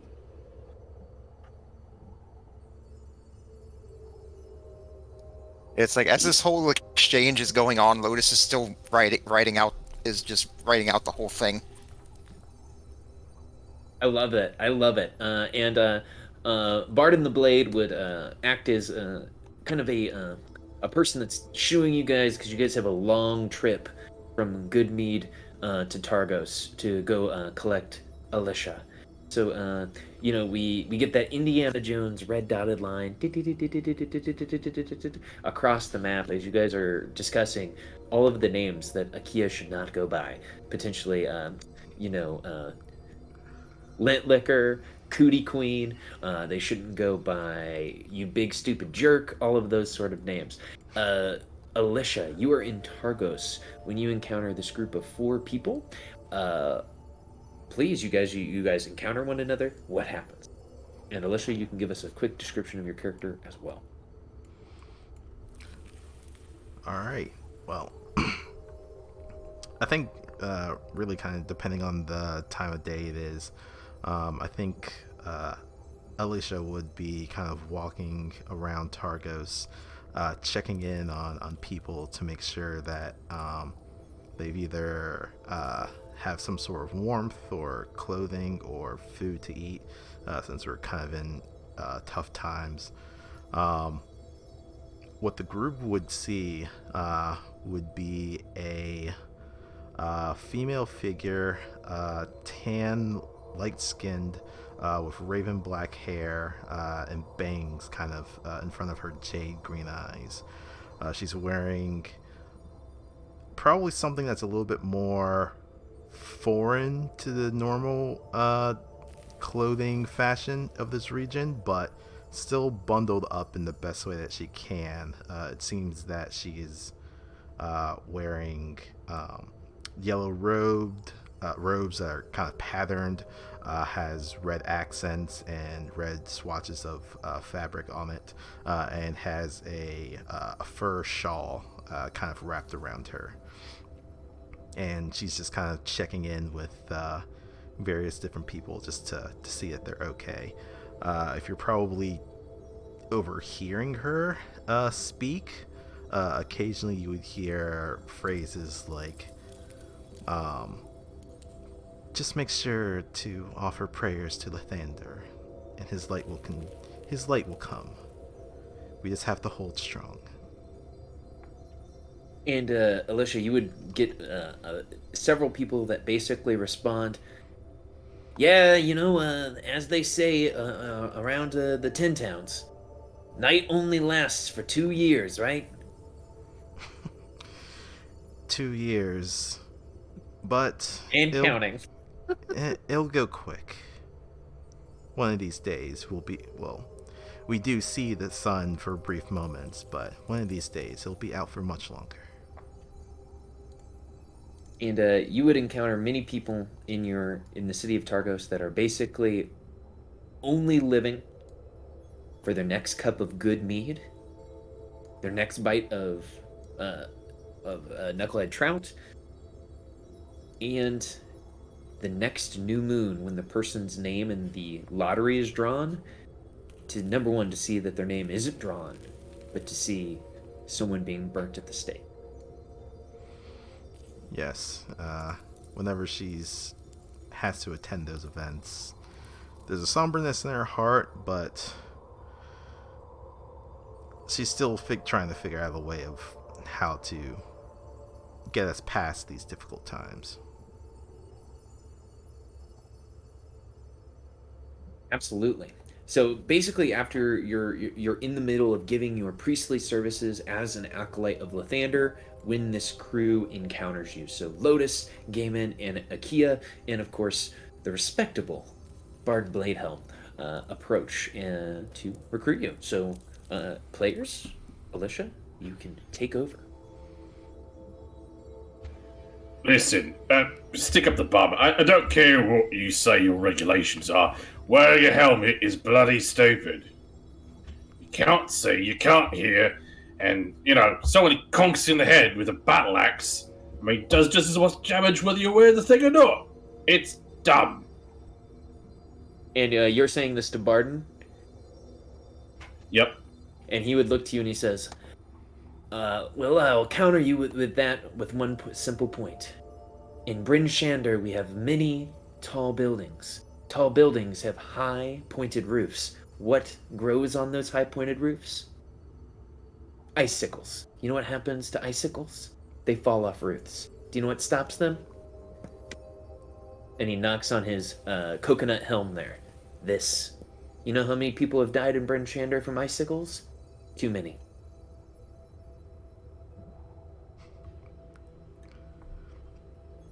Yeah, but I mean, an icicle isn't gonna like sneak up on you in the wilderness.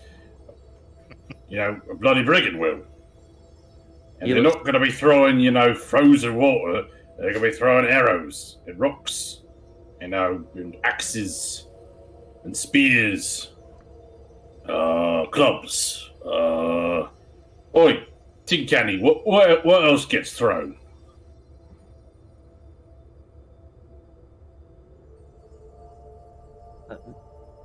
Mr. Aki, I believe he's speaking to you.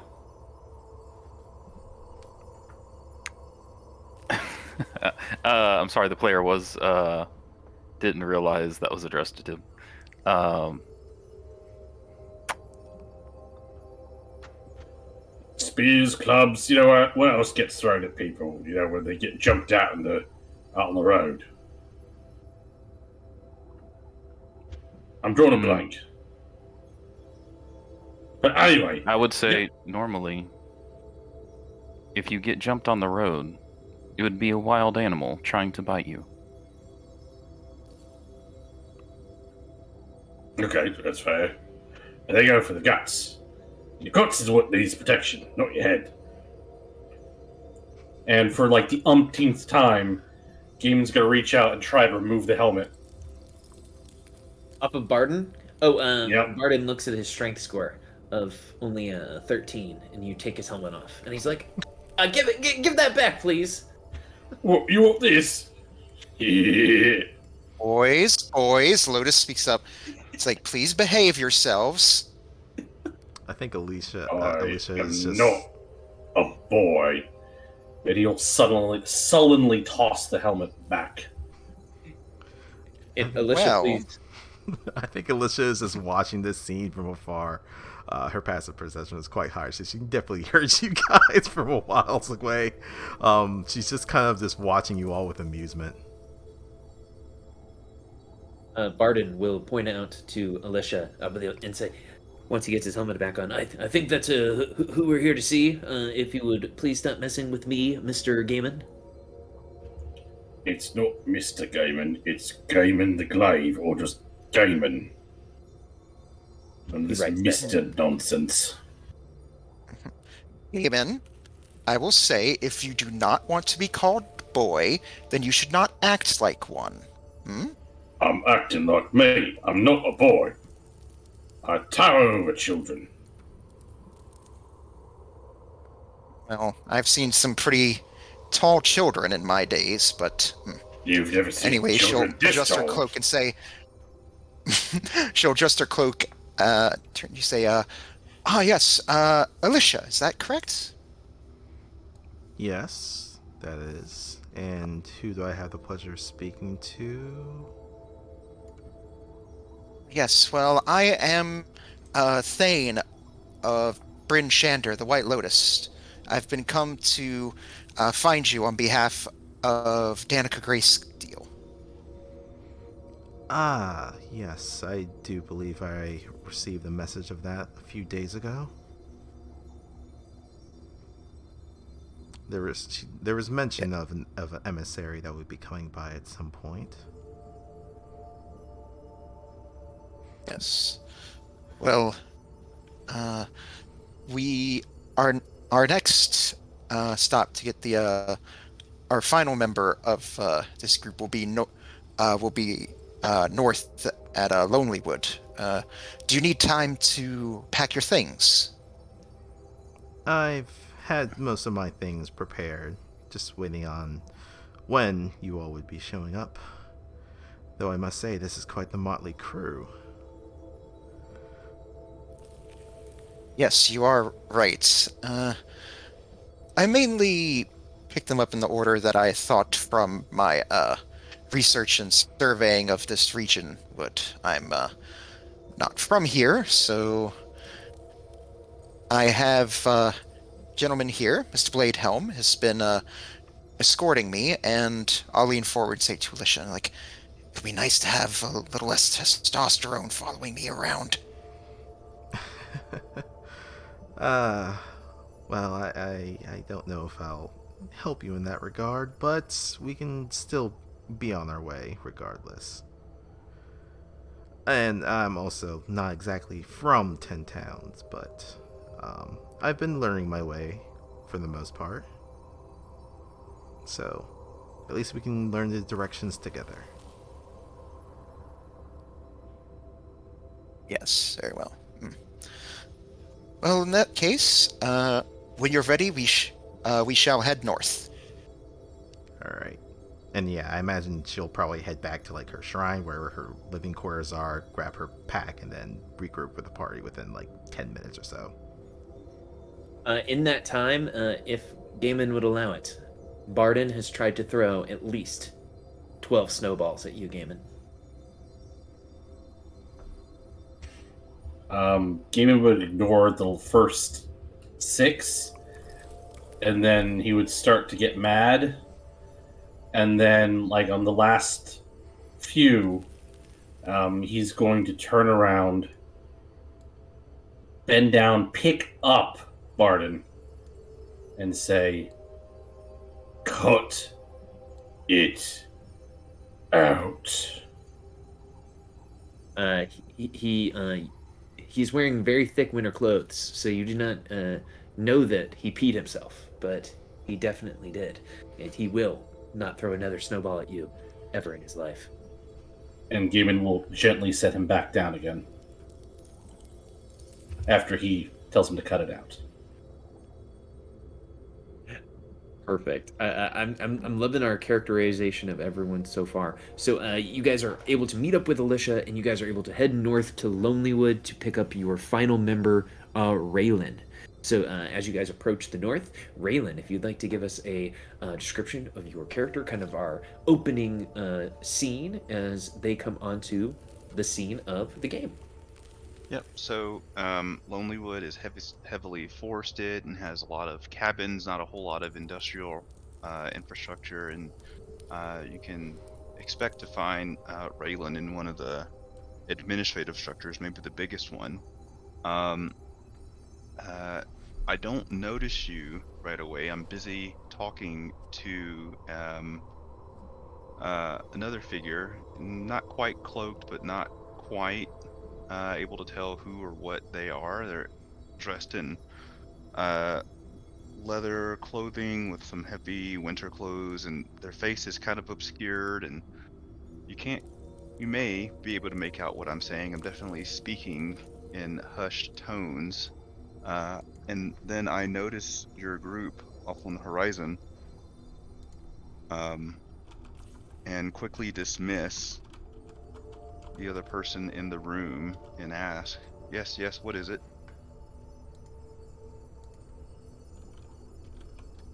Lotus will step forward and be like, are you perchance, and she'll quickly flip through her notebook, Raylan Silverhand? Yes, this is me. Who are you? Oh, pleased to make your acquaintance. And she looks a bit confused at first, and then she looks like she's about to start to bow, but then quickly gets back up and holds out her right hand towards you. It's like, I am the White Lotus, Thane of Bryn Shander, and have been sent to get you along with the rest of this group here on behalf of Danica Greysteel. Yes, I received that. Is it time to be off then?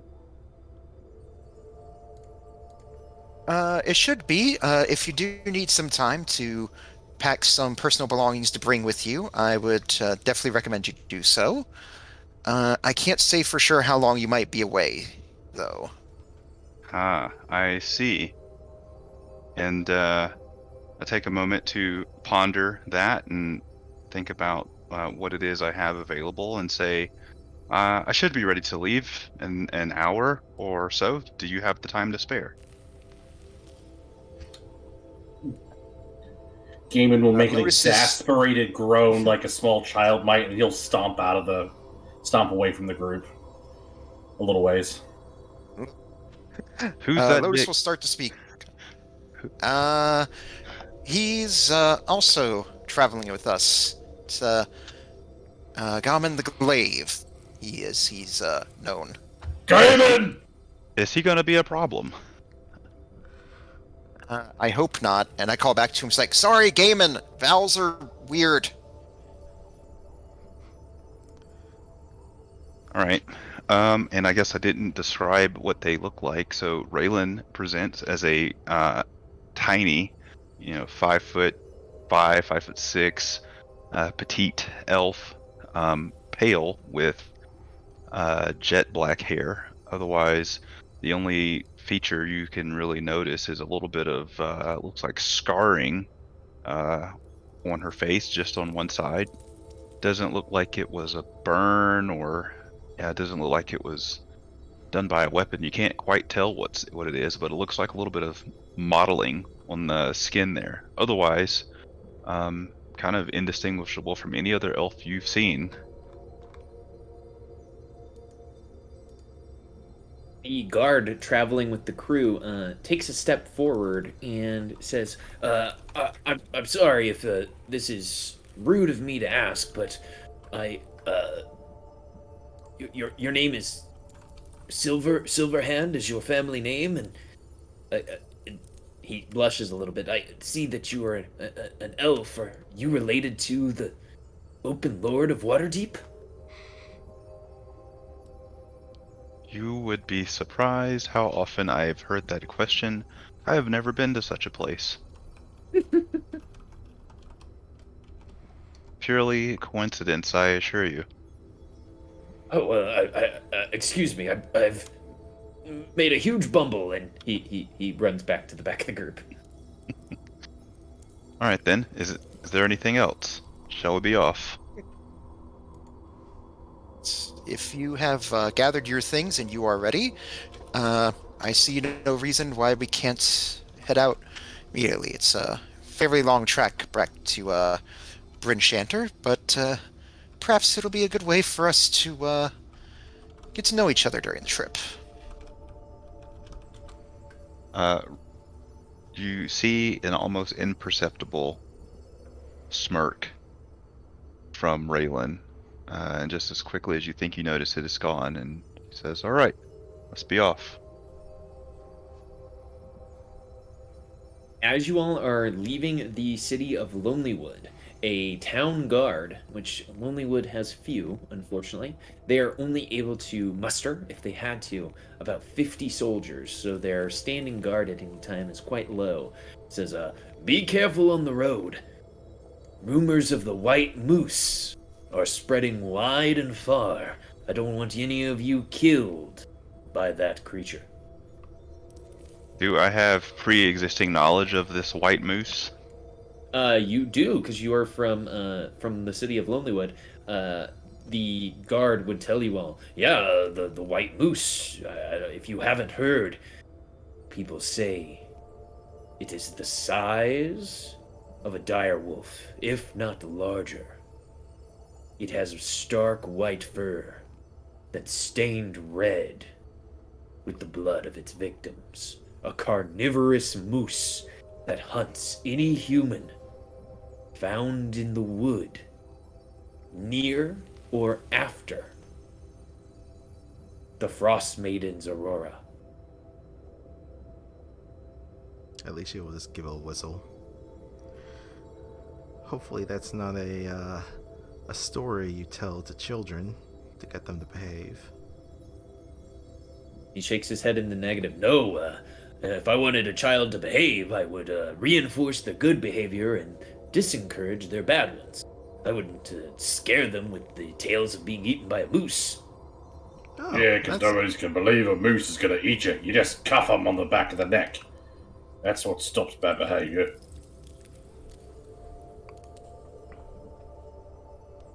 Yeah, so I'm sorry if I've halted your journey. I just am warning everyone coming in and out to be wary of the moose. And you said it only Well, hunts humans? Yes, anyone who goes in and out of the Lonely Wood Forest, logging or doing any kind of foraging near or around the Aurora of the Frostmaiden has been attacked. Thank you for the warning. We shall avoid the lonely woods. Raylan turns to the guard and thanks him and says, I'll be in Bryn Shander for a while. Send for me if anything happens. Of course. And he salutes.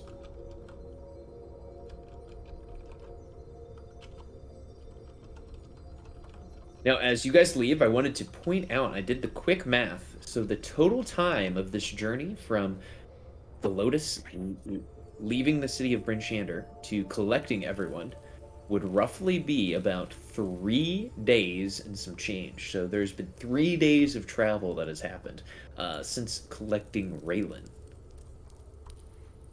So you guys have been out and about in the woods here. So as you guys are going to leave the city of Lonelywood, this journey from Lonelywood to Bryn Shander is roughly about 14 miles. So traveling by foot, that's going to take you about 7 hours of walking. So you guys are going to have enough time to catch up and get to know each other pretty well.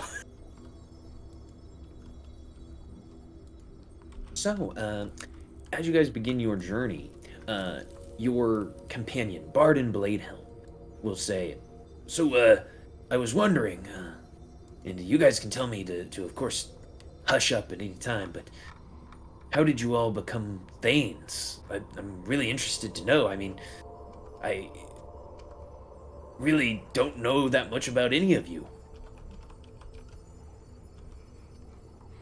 And sorry if you guys hear my cat Winston is talking.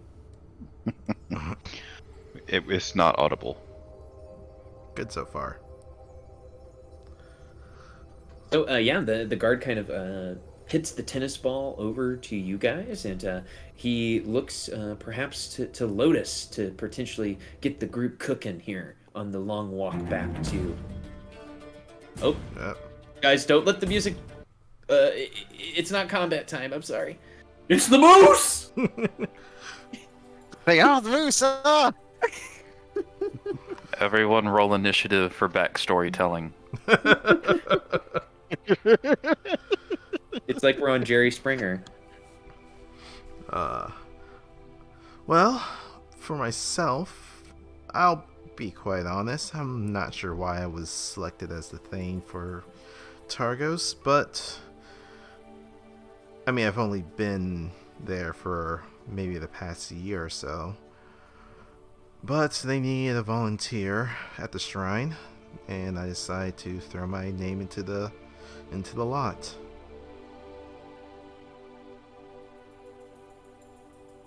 Really? And they decided to make you the Thane? Well, it seems I have a winning personality. She'll just give a smile. The guard makes a charisma saving throw. You do not see them their blush that they are hiding. Because I mean, we let's look at Alicia here. I mean, yeah. I'll just leave it at that. She knows. So yeah. Also, the guards have a Targos- -1. That's interesting. Yeah, they're not. They suck.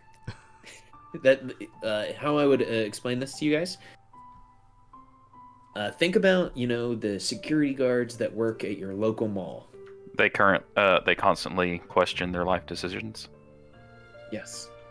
And think about the guys that ride around the mall on their segways. I'm going to feel real bad if one of you guys is a mall security guard and I just really insulted you. I apologize. But Nope. So this you've guy's got Paul Blart here. yeah, I was gonna say this guy's cousin is Mr. Blart. He was the one who So, got him this job. He got me this job as the guard of Bryn Shander. These are definitely not the guys that beat back the tribe of the Elk 100 years ago during the Kryn Shenabon incident. Okay. he looks to you, Alicia, and he's like, well, I can see why they picked you. Mr. Gaiman. Sorry once again about the snowballs. Why were you selected as Thane?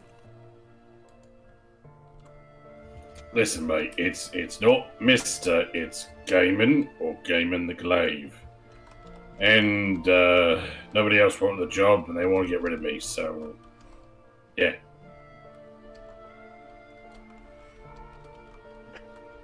He nods his head. I understand. No one wanted to be a guard either. What do you mean? I mean, you work for the community, you get fed. No, being a Thane is a pain in the ass. And you're always off doing Thaney things, and so they figure they get rid of me. He nods. Well, hopefully nothing too bad happens on this trip. I mean, we haven't seen a Yeti or anything like that, so I'm happy. What do you mean too bad? I mean, the fact that we haven't seen a Yeti yet is rather disappointing. He turns a ghostly shade of white as you say that.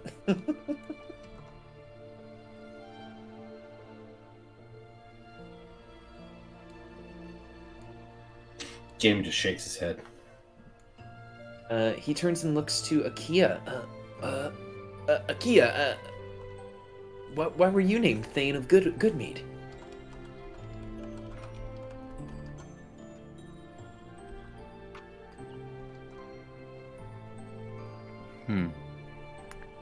It would seem that when everyone in Goodmead was complaining about the cold that they would have to endure while traveling back and forth to Bryn Shander, I made a careless remark about the cold not bothering me. I believe some of the townsfolk took that personally and decided that I must be the one that does the traveling from then on. Oh my gosh.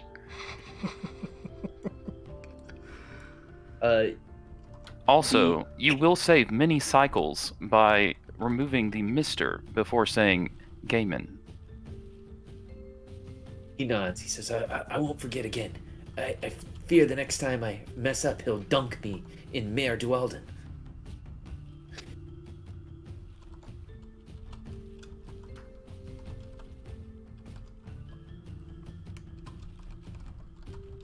Cool. Akia, you have two party members next. Who do you look to tell the story of their Thanening?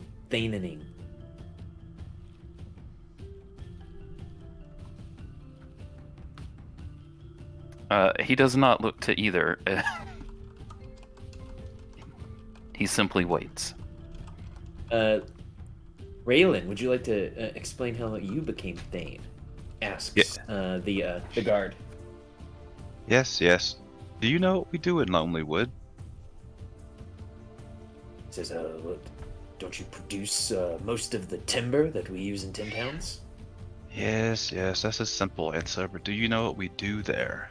It's full of people who don't want to be found. He looks at you quizzically. Could you explain? No, I will not. But just suffice to say that I have a unusual talent for learning things, finding out things, and not being found. No. And is he? If he does not accept that answer, I stare him down. And I guess first, does he accept that answer or no? He does. He's incredibly intimidated by all of you guys. I need to change his character art, is what I'm trying to say. And I am doing that in the background.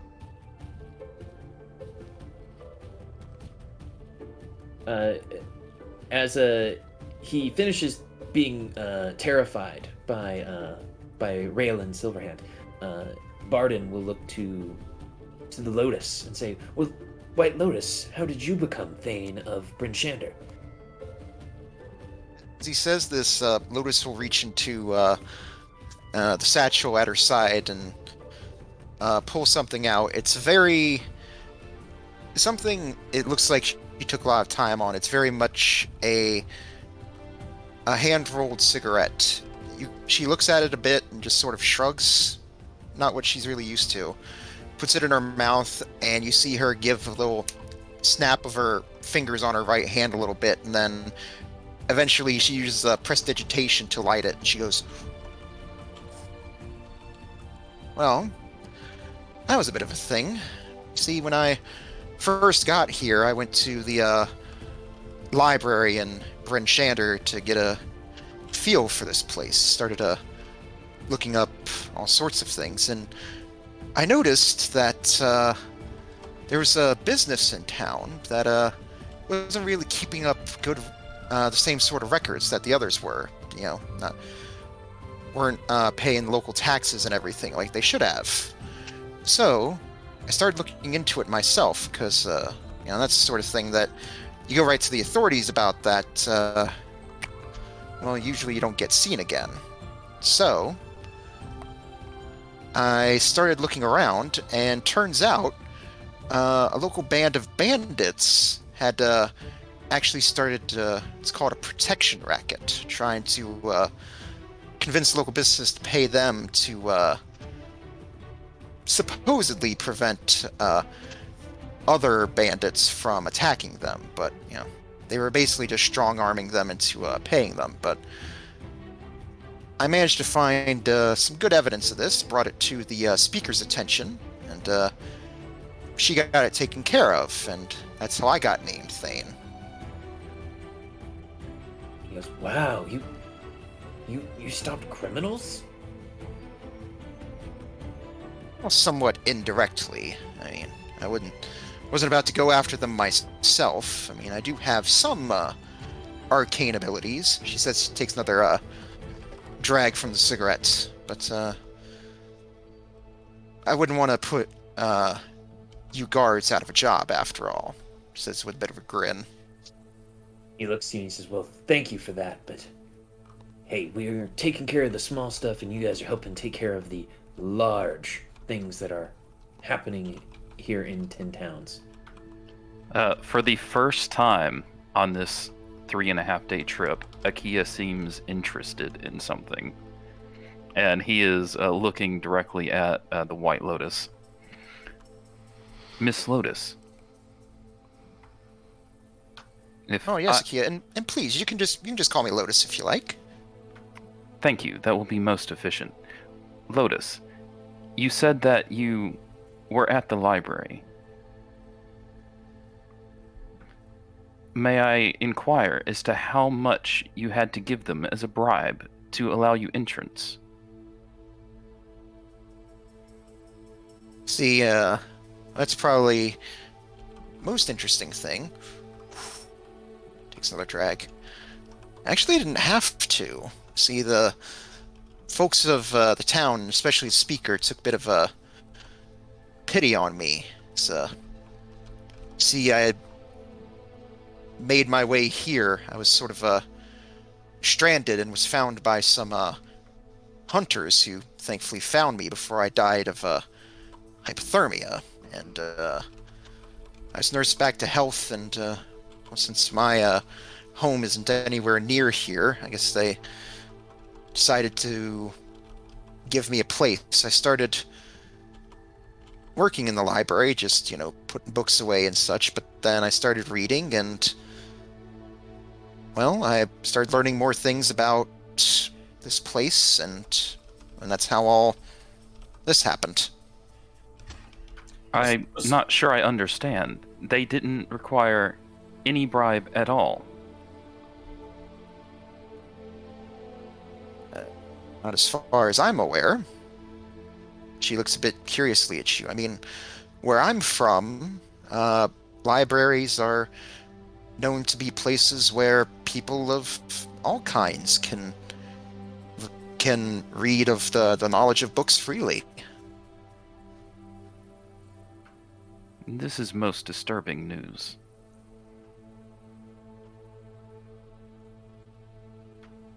I fear there has been another misunderstanding. It's quite all right. I'm used to these sorts of things. There's always a little bit of cultural divide when you're visiting a place for the first time. Perhaps after we take care of the business at hand, you could assist me in gaining access to the library. Oh, but of course. I don't know why you want to access a library. Keep saying it's a disturbing place. I was led to believe I needed bribe money. It seems that a misunderstanding of great consequence has occurred.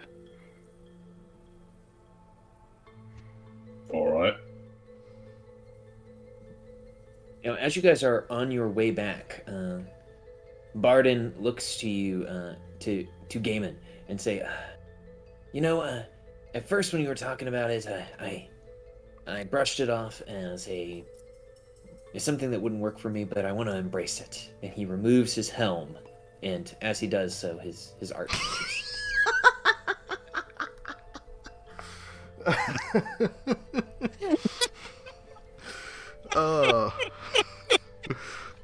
The twist, That's the much reveal. better. Although you still look like you're constipated, mate. But yeah, let me help you with that. And Gaiman will snatch the helmet and he will just lob it as far as he possibly can. Interesting. You guys are roughly a mile or so outside of Bryn Shander. Maybe trying to take a little bit of a shortcut so you don't have to wind through Targos to get back to Bryn Shander. So you're kind of swerved around Tourmaline and then going to Bryn Shander. As you look north ahead of you, you see a group of people standing in the road. There's about 5 of them. And you see that they're kind of hunched over, and it looks like they are almost pawing at something on the ground. As you walk closer, you hear that they're smacking, eating something that's on the ground. Wet snow surrounds them. As you look at the snow from your position, you can see that it's stained red with blood. As you get closer, you see that the thing that they were pawing at is a human being. And the 5 creatures standing nearby are not humanoids at all. As they look back towards you, you see glowing white eyes, and I need to take you to a map.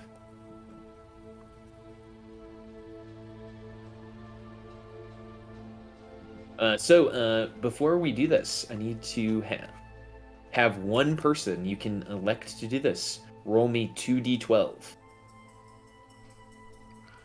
Who wants to do it? Sure, I'll do it. Booyah. Okay. Well, that's fortuitous. So it is 12 p.m. So that means there is dim light. We have been blessed by Lathander. You have been blessed by the thunder. Holy crap. So there's dim light. I'm just making sure that we set the map up as it should be. And let me take you guys to what you see. Let me know if anyone cannot see the map. Oh, and I need to put one more person down on the map here. Your friend Barden. Oh, his new look didn't transfer over. Shouldn't it be Blarton? Blarton Bladehelm. Yes. We'll fix that in post. Okay. And there is one other creature there eating. So as you guys look ahead of you, you see a creature who looks up from their meal. Glowing white eyes, desiccated skin, and a second. Deep, sunken eyes, and as you look to their hands, long spouted claws where fingernails should be. And I would like everyone to roll initiative.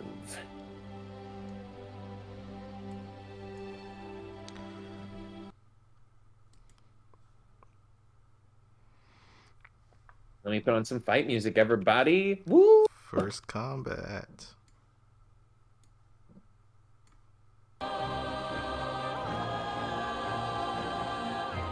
Alrighty, so for rolling initiative, if you're not familiar, you'll need to either A, open up your character sheet and just roll it right from the INI initiative, or you can Oh, it says there's right-click no your token. active encounter.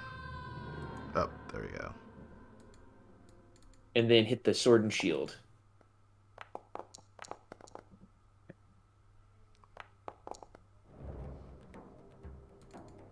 Oh, and I need to roll your guys' your guard. Cool. I'm fearless- using that 20 on initiative. Great.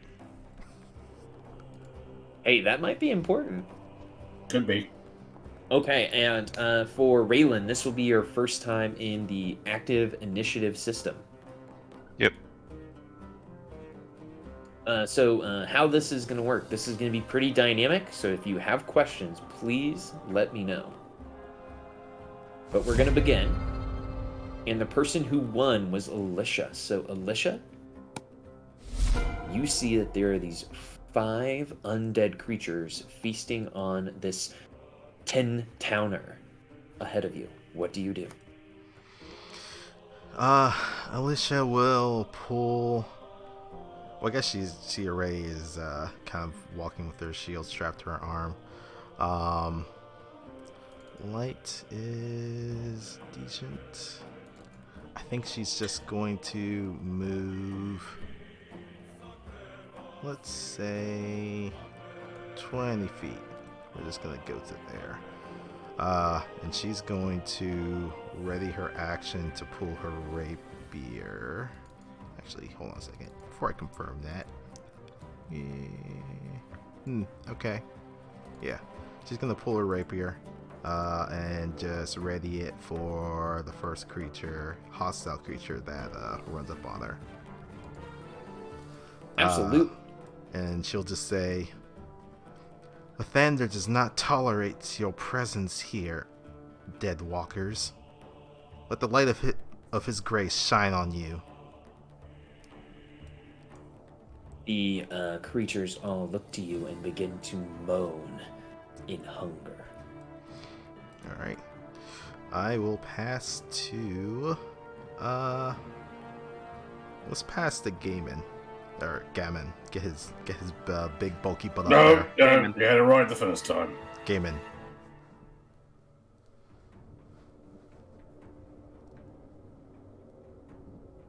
Okay, and Damon's going to pull out a javelin, kind of sizing up the weapon and the targets. And he's just going to start running up, and then he's going to hurl a javelin at... is it decentralized? yes, he believes in a government where there is not just one large power.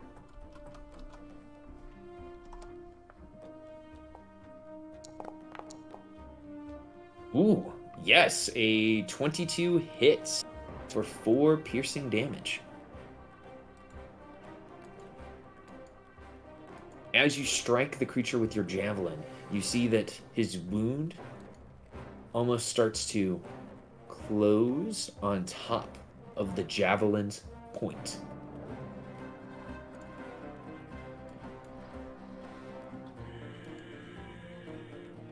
Don't get too comfy with it. I'm gonna want that back. And I'm assuming it's going to steal. Yes, so Raylan, when a creature is damaged, they can steal. So decentralized zombie will steal. I will point out, decentralized zombie has an aura. Can you guys all see the squares around it? Yep. Yep. Okay, it has a 10-foot aura. Any creature that is not undead that enters or begins its turn in the aura takes 2 cold damage. Okay, it will begin to march forward. It sees a meal in front of it. It moves forward 20 feet, and then it has to be aggressive as it moves forward 5 feet to here. All right. It entered my attack range, so she pulls out her rapier and stabs forward. Ooh, hot dice. 21 Absolutely. for 8. That will hit. Now, what I wanted to point out, and Gaiman, as you see this creature, the wound that you dealt it with your javelin, its wound seals close, and your javelin shoots out of the wound as it regenerates. What the fuck?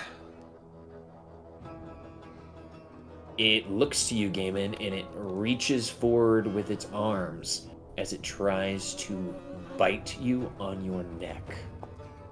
Oi, no touchy! But a natural one, and it misses. Okay, that is it for the decentralized zombie. It will pass to the ghoul striker. It hisses and it jumps up from the meal, frozen blood stuck to its mouth. Let's see here. You can see that these creatures are slightly faster than their zombie cousins. It will also have to be aggressive as it rushes forward to meet you in combat, Gaiman. It will target you. It does have a flank. To improve its chances, it is going to be reckless.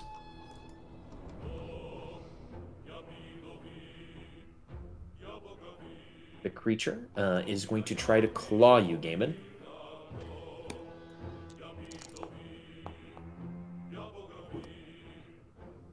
Okay, Yeah, that hits. So, okay, you will need to make a Constitution saving throw. This is DC 11, or be poisoned with its ghoul poison.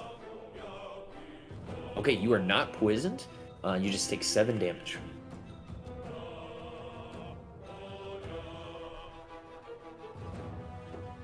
Okay, and that is it for the ghoul. It's gonna pass to another zombie, the yummy zombie. You lot are starting to piss me off.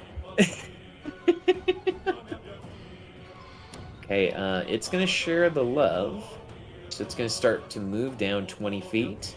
It's gonna use its action to dash, and its bonus action to be aggressive as it starts to run towards Lotus.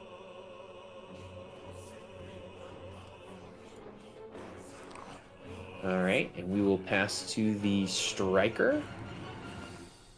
The striker begins running in the snow 30 feet. And it will bonus action dash towards you, Raylan.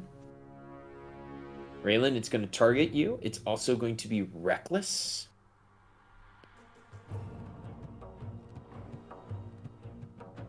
And it's going to try to bite you. Does a 7 hit? No, it does not. Okay. They will... You know what? I want to see what you guys are going to do. So I'm going to pass it to the Lotus. Lotus. You are starting your turn in the cold aura. So you will take 2 cold damage. If you're resistant, you'll only take 1. All right. You have 16 hit points? I have no idea where the hell that came from. Sure.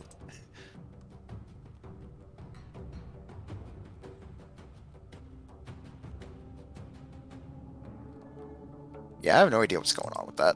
Mm-hmm. You just keep gaining more and more health. Oh, I see what's happening. Is it like some feature that's like stacking? The potion was trying to give her hit points. Ah. Huh. Stop that potion. All right. Do I want to here? Yeah. I'm kind of squishy. I need to get the flip out of here. So I'm going to disengage and move away. So I'll just use action disengage and then just take my movement to just get out of the aura here.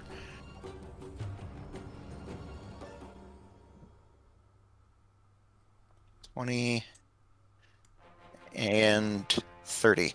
It's so hard not being a monk anymore. That movement speed. Yeah, I know. All right. So figuring I'm out of harm's way for the moment, I will. Let's see here. Raylan's still in here, so I'm going to go ahead and pass to Raylan. Okay. I am going to launch a psychic attack and cast Dissonant Whispers. Let me get my sheet open. How do I target? You hover over the thing you want to target and hit T. Got it. You can also double right click on top of a what you want to target as well. Thank you. For whatever reason, my character sheet has disappeared. You can hit the C key or double click your token. Nothing's happening. I might need to refresh my browser. It's possible. It's- Scary creatures are trying to eat you guys. Yeah, I can actually do this from D&D Beyond, though, so... Yeah, sweet. So, that is... it's not working. I can't target this guy, but the zombie right in front of me, and that's a DC of 13 Wisdom save. They fail. Okay. So it must use its reaction to move as far away from me as fast as possible. And that's the ghoul takes 15 points of psychic damage and has to run as fast as they can away from you. Yeah. That was a chunky amount of damage. Double All right. sixes on that. What's that? Double sixes on that. That was chunky damage. All right. So that was my action, and then with the rest of my turn, I will move 30 feet away. And I don't have a bonus action, so I pass turn to IKEA. Have you went already? You haven't gone yet, right? I have not. Okay, I pass turn to IKEA. Akia will slide into position over here, and Akia, you're starting your turn in the Chillborn aura. Because I entered it on my turn. Any creature that Because I moved into it. I didn't start there, but Yeah, yeah, that's it's fine. outside I'll there. take one damage. Mhm. As I take 1 damage from the cold, I am going to cast Create Bonfire on this one that looked like it was taking some damage up here. Oh, decentralized zombie? Holy shit.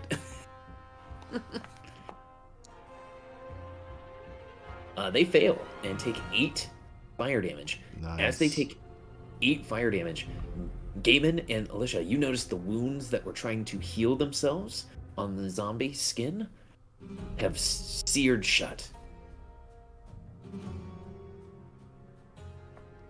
You believe that fire is necessary to stop their regeneration.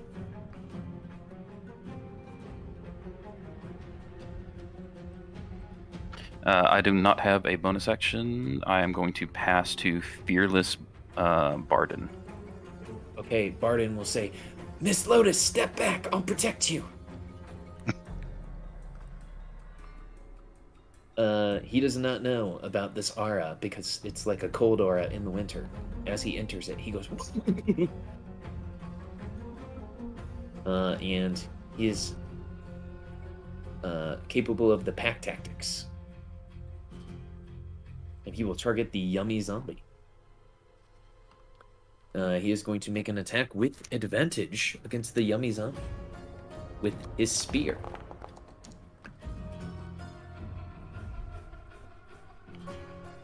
Alrighty, that is it for Fearless. Blarton Bladehelm, the vegetative frozen ghoul, will go next.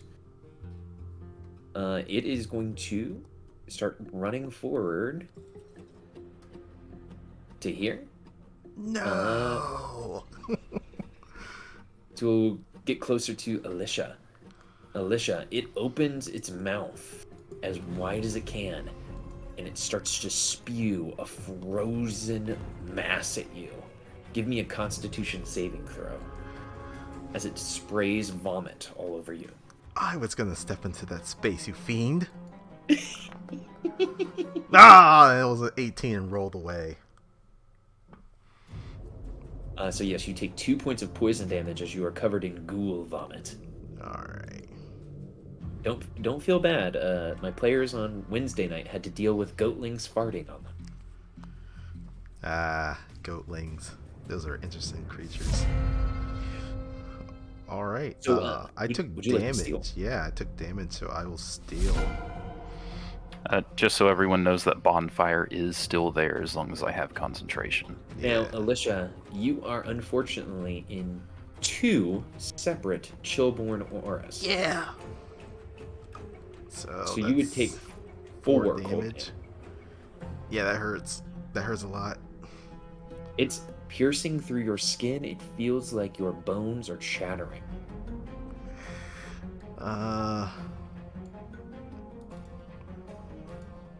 Alicia will... but if I move out of that one, it's going to... I may have to risk it, because I don't like being in both these auras. You might be able to kill it. Yeah, let me see if I can't stab it and get rid of it.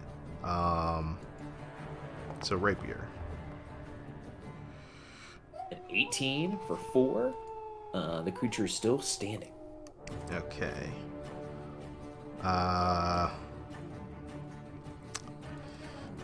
Let's see. I don't think... Oh, that's an action. Alright, well, I will pray that Lathander will keep me safe as I move away from that other aura. Okay, the zombie will try to punch you and critically miss. Bless Lathander. Bless Lathander indeed. Okay, the zombie was stabbed, so Decentralized is going to steal. Okay, it's a dumb zombie. There is a person standing in front of it. It's going to target you, Gaiman. It is just going to try to knock you down. How it does this is it's just going to attack your armor class. Nope. Jamie just stands there as the zombie's just hitting him in the chest. Well, I mean, you trying to hug me or something? It nods. It looks hungry. It'll pass to the enamored frozen ghoul striker. Now, I wanted to ask, and I probably should have done this at the beginning. Do we have inspiration points to steal? Inspiration. Oh, guys, I completely forgot. I even had a note on this. Everyone, take a moment, open your character sheets. Everyone should start out the campaign with a point of DM inspiration. I completely apologize. Also, you guys all roleplayed your Thane scene so beautifully. So please, everyone start out with a point of DM inspiration. And you can charge that on your character's portrait with the dice. If you go to the dice and you click it, it'll start to glow and undulate.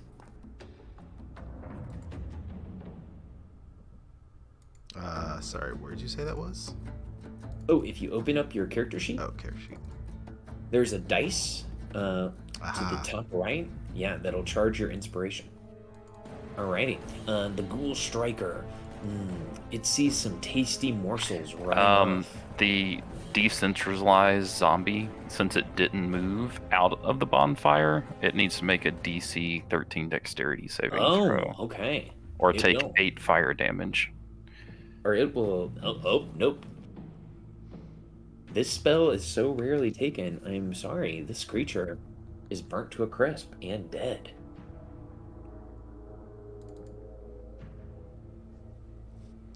You see the zombie go up in smoke, and as it's burnt, I'm gonna delete it, which takes its aura away.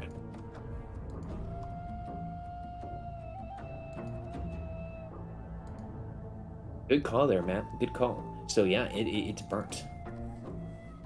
Okay, the striking ghoul starts to run towards the creatures running away to the south.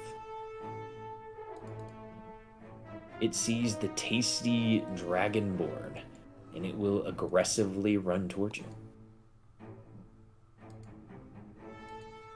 It is going to attack at the White Lotus recklessly, throwing its defenses to the wind. And it will claw. That's a 19 to hit. I'm going to spend my reaction and a first level spell slot to shield. Okay, it misses.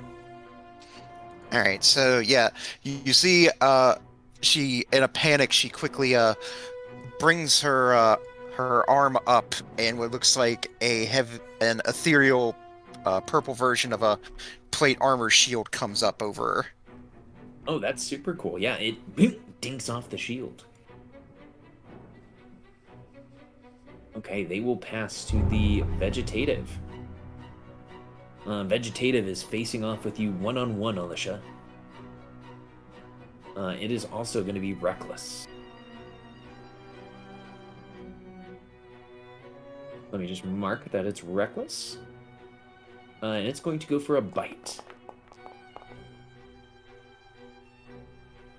15 will miss. Very good, very good. Alicia's armor class is 17. Yeah, its teeth glint off of your mail and your shield.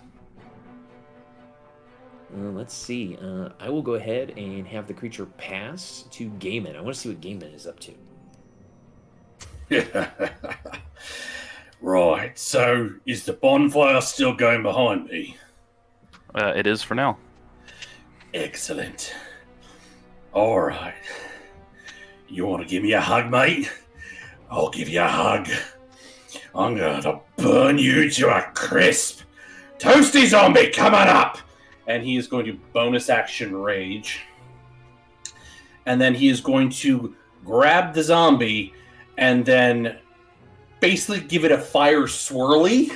Mm-hmm. I love it. Okay, yeah, this is definitely a grapple. So give me an athletics check. With pleasure. And this thing does not have the athletic skill, so this is just strength. Are you shitting me? Wow. You guys, we just see you guys wrestling in the snow.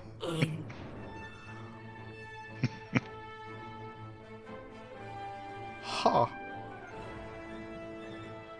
So yeah, you are unable to move the zombie as it looks at you, gnawing it with its jaws. Well, I don't want to move because I'm trying to grapple the damn thing. I will pass play. I will pass to...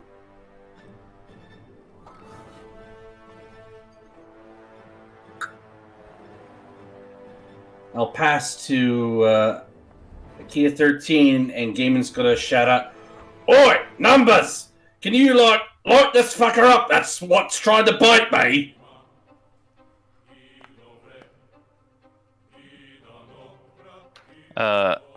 Akia nods, and a small jet nozzle of napalm opens up and fires at the feet of this ghoul. The ghoul dances out of the way. All right, the fire is still there. He just didn't take any damage. Oh my gosh. So is the other cube gone? I believe so, because it's concentration. Okay, and I can pop it up for you, but you're starting your turn in the Chillborn order. All right. I would take that damage before casting that spell, since that's how it goes. Mm-hmm.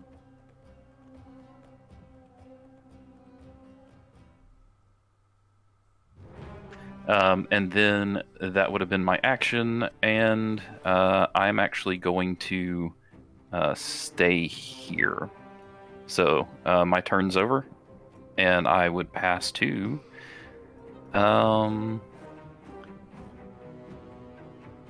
Is it pronounced Raylan? Yes. Raylan. Okay. I look at the frozen ghoul striker and say, "Filthy creature," and launch another psychic attack on it. And let's see, needs to make a DC 13 intelligence check, or take 5 psychic damage. A 9 will not pass. Okay, takes 5 psychic damage, and it has to take a D4 off of its next saving throw. Absolutely. And that was Enamored, who's already gone this round. Who would you like to go next, Raylan? Let's see. And you can see who has gone Yeah. in the fist icon. Yeah. I see it. I passed to Lotus. For anyone who doesn't know, if you right-click on the fist icon, a combat tracker will pop out, and then you can have your chat log and a combat tracker at the same time. Yep. Nice. All right. It's been a while since I here. Now, shield, is that still up? That's still up until the beginning of my next turn, correct? It would have it gone would- away at this turn. So at the Yep. start of, start of the Okay. turn.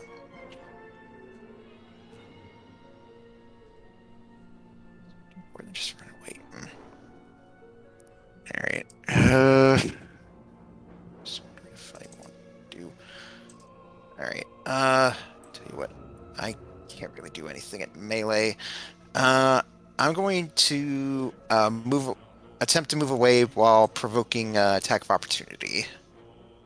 Okay, it will try to bite So I'll at start you. moving here. All right. Yep, that does miss. All right, good. So I'm going to take my full. So here, full 30 feet will get me here. All right. Let's see here. Lotus is sort of running away, feeling a bit of a panic. But as she gets over towards the tree here, she'll take a deep breath, calm herself, and she'll hold out her right hand, and what appears to be a ball appears into it, and she takes throwing stance, locking eyes with the ghoul striker, and she'll wind up, and on the striker you hear her call out fastball, and she'll pitch a firebolt at it. Okay, an 8, unfortunately enough, will just miss. All right. Then in that case, that's all for me. I will pass to Blarton. Okay, the guard will unfortunately enough take 2 damage for starting in the cold aura. Blarton, you may assist Lotus and Raylan. He nods. And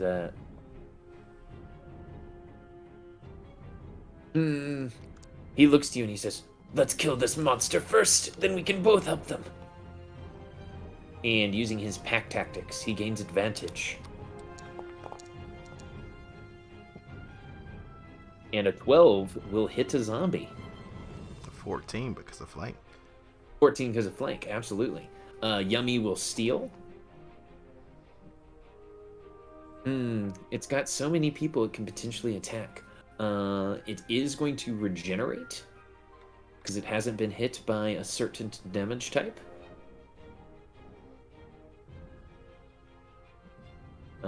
It will target you, Akia, and it tries to bite you.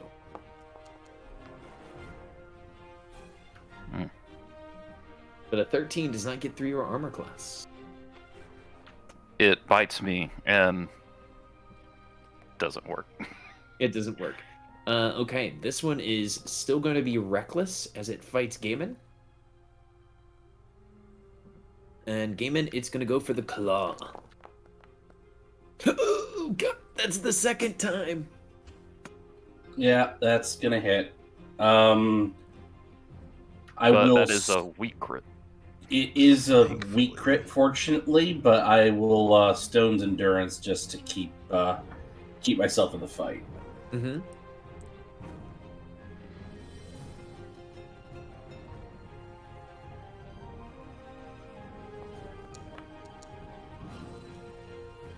That's a really good Stone's Endurance. Oh shit! You take 0 damage. I take 0 damage, but I did take damage, so I maintain my rage. Absolutely. And can you give me a con save against being poisoned? The amount of damage he blocked, does it loop back around for the next turn? Well, shit, now I'm poisoned. The ghoul somehow infects you with its nasty, nail-covered poison. But yes, Gaiman can steal in round 3. Well, because it was reckless, that means what I do is going to just be a straight roll. Since it didn't move out of the fire, it needs to make a dexterity check to see if it can dance in there without getting burned. I'm sorry, we need to make your fire bigger. Okay. Yeah, it just stands in the fire, and it's having a good time. Ultra Instinct activate. It's just breakdancing. You're really starting to piss me off. Let's see you hop around now. And Gaiman's going to try and grapple it and give it a fire swirly again. Alrighty. Here comes its athletics, or its strength check. Yes!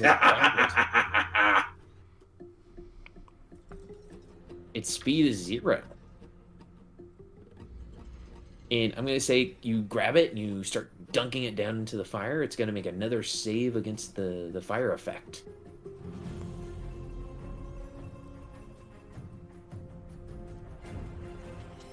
And I'm Eat gonna it! Eat the fire! That didn't succeed. So it takes 7 damage.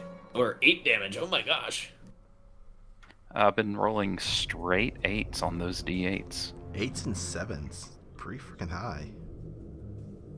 Absolutely. So the rusted one, Gaiman, who do you pass to? The rusted one just went. I want to see who else has some cool stuff. I'm going to... Is it Alicia or Alicia? I've been pronouncing it as Alicia, but... Okay. So Gaiman will pass to Alicia and say, "Come on, paladin lady, cape up!" Well, you seem to be having fun.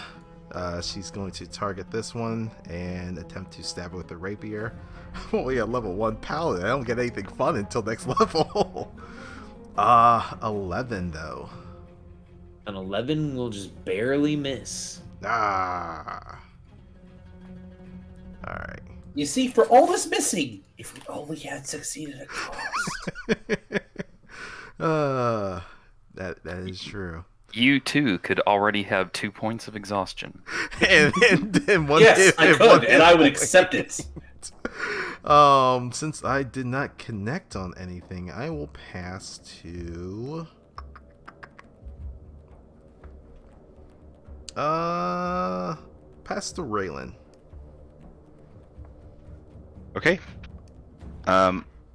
Braylon looks with disgust at what is this guy called? The enamored frozen striker thing, and launches another psychic attack at it.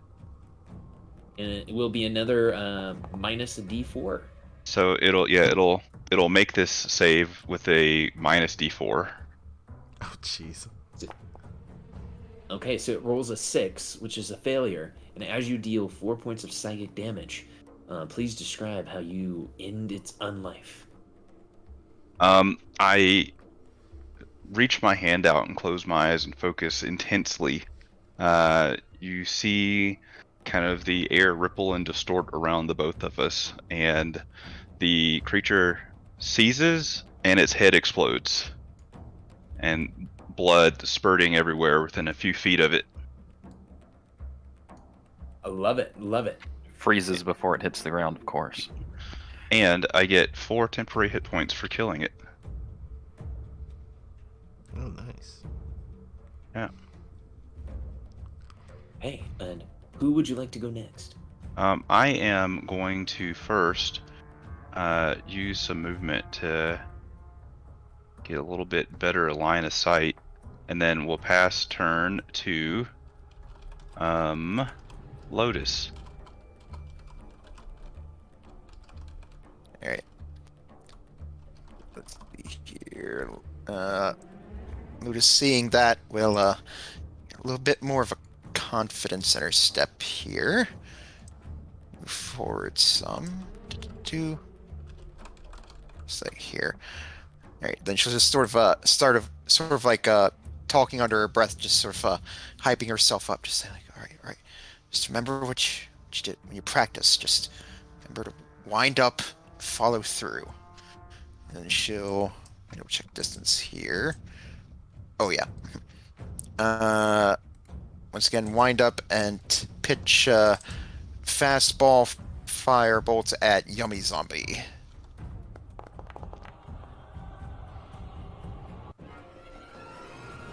Okay, a 9 hits the zombie.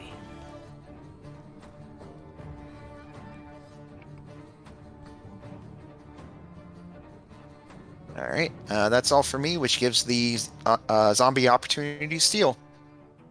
It will. It will steal. All right. The zombie is unable to regenerate because you hit it with fire.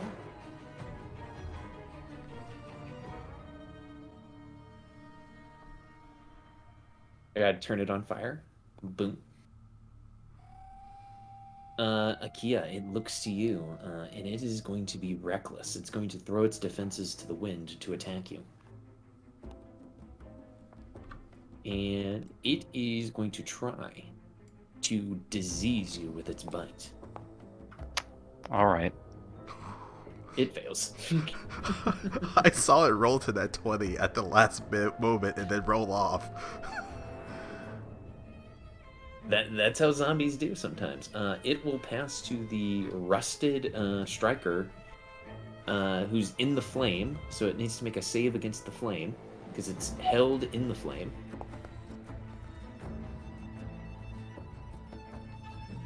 Because I've got it grappled, does that impact its dex save, or am I imagining that?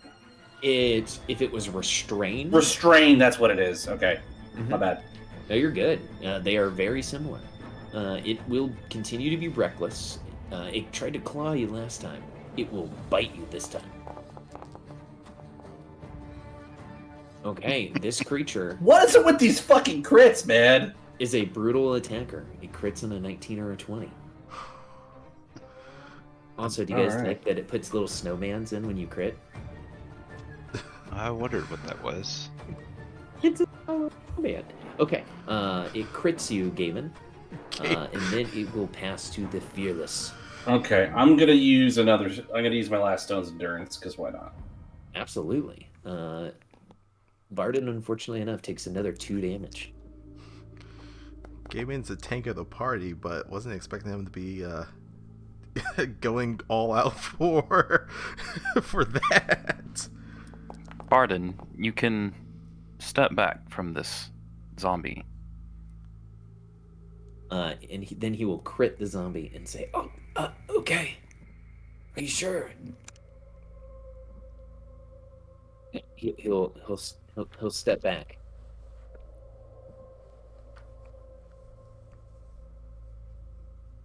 And the zombie will try to opportunity attack him.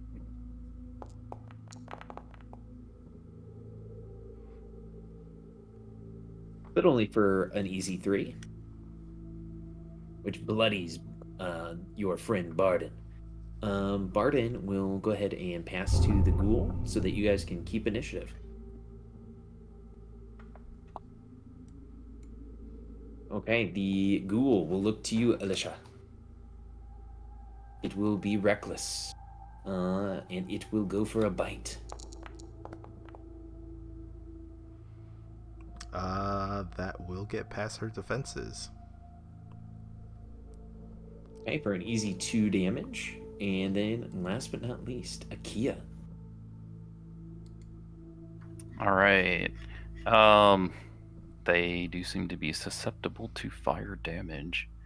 The one in front of me looks the most damaged, right? Yes, by far. All right. I will open the napalm vent. And the one up top, the bonfire up top, will go away. And a DC 13 dexterity on Yummy Zombie. Absolutely. Okay. Yummy will attempt a dex save. It's very the opposite of dexterous. 3 fire damage. And I do take damage for being a Miora. Perfect. It is barely standing. Okay, and let's see here. We're in round 4. We can keep going for just a little bit. So Yummy will steal. It's going to be reckless. And it's going to attack your friend's Akia. Akia, true tank. He bites into my metal. And as you would expect, biting into metal doesn't do much. It doesn't understand. It's like, I'm biting you. I should be hitting something. He's biting into the fur, but there's metal underneath. It just doesn't work. Why there no blood? Why no blood? I'm so confused. If he doesn't move out of the fire, he needs to make another dexterity saving throw. Oh, he won't. He's just trying to bite you over and over. Okay. This zombie, unfortunately enough, goes boom. And boom goes the zombie. And boom goes the zombie. Absolutely. Okay.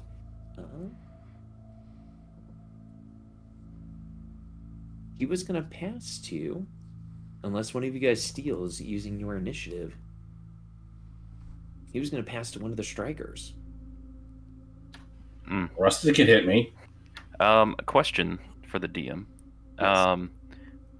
Are you doing, like, are you going to be doing recaps for DM Inspiration in this campaign? Yes, we're going to be doing recaps for Inspiration and the facts Inspiration question. Okay. All right. I'm good. Please continue. Okay. He will go ahead and pass to the Vegetative. All right, Vegetative has been dueling with Alicia. Once again, reckless, but this time with the claw. Ooh. Yeah. That gets past my defenses, and Alicia goes down. Oh no! And you'll need to make a save against the poison. That is also true. Save Okay, against you're the not poison. poisoned, which is good because I think poisoned may affect your saving throws. Yes. Okay. Alicia, do you want to steal? No, I'm just kidding. I considered it for a half second, but now I'm good. Okay, and then vegetative will just take a step closer to Gaiman, and we'll pass to. Okay. I'll steal. Oh, you'll steal? Okay. Yeah, I'll burn the inspiration to steal. You don't take any more of the cold damage because the zombie is gone. I will run up here, dropping concentration on that bonfire before I run through it. To Alicia that has fallen, and I will say, from my other wrist, a small hypodermic needle appears, and I will say, "May I have your consent to administer aid?" And I am when unconscious. Alicia, I have two words, and I'll just say yes, please. when Alicia doesn't respond, I will inject the hypodermic needle.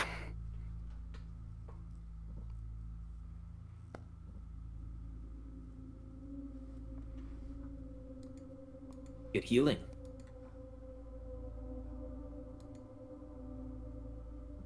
Thank you. Concentration still not something I can toggle by right-clicking on my token. It's a different concentration. I will fix this in the in-between. All right, and no bonus action. I will, however, move. You can stay put. Mm, You can stay yeah, put. I'll just stay Demon. put. I'll just stay put. And I'll pass to Gaiman. Okay, Gaiman's- Gaiman, did you give me a yeah. save against poison at the end of your turn last time? Oh, it's an ongoing thing. All right. Yeah, give me a poison save from last time. Okay, you're no longer poisoned. All right. All right. So I still got, my hand around this bloke's neck, right? So I would like to pick him up and use him as an improvised weapon on the zombie behind me. Oh, nice. Okay, so you're gonna use the one guy to hit the other guy. Exactly. All right, give me a strength check. This will be at advantage because No, that I hit save. It should be. Want me to roll it again? oh no, you're good. A 19 All on right. the die. You hit. Yeah, it'd be -2, so 22. And your strength is +3. So I'm gonna Yeah. say that you deal 6 points of damage as you hit one motherfucker with another motherfucker.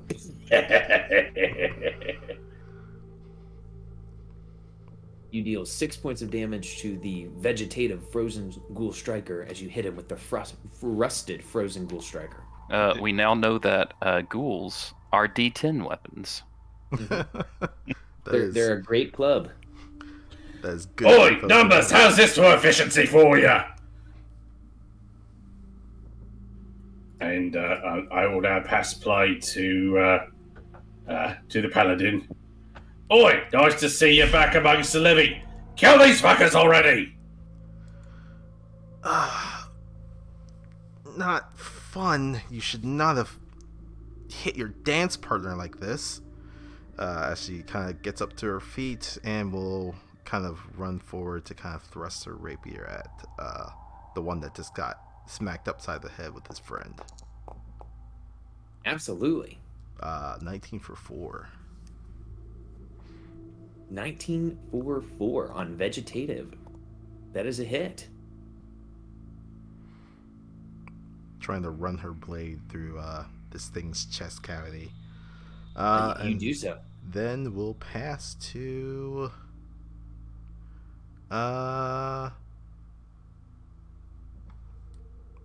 we'll pass to Lotus. Get All them right, in a better Lotus. position. You've got 2 ghouls left that are trying to chow down on your friends. What do you do? take some movement to bop over this way. Then those will start like hyping herself up again. Be like, maybe if I change here, yeah, and she'll take the same sort of stance she did before, but you'll see the energy in her hand will sort of change slightly. She sort of changes the way her fingers are placed. She shouts, "Change up!" And we'll go ahead and pitch my other's first spell slot for magic missile against. We'll see how this rolls out. All right, we'll start against vegetative here. Sure.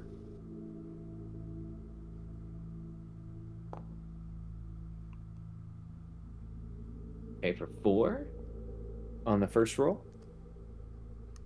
Okay, so it's d4 plus 1. All right, then second one. Okay, 4 on the second. And last one.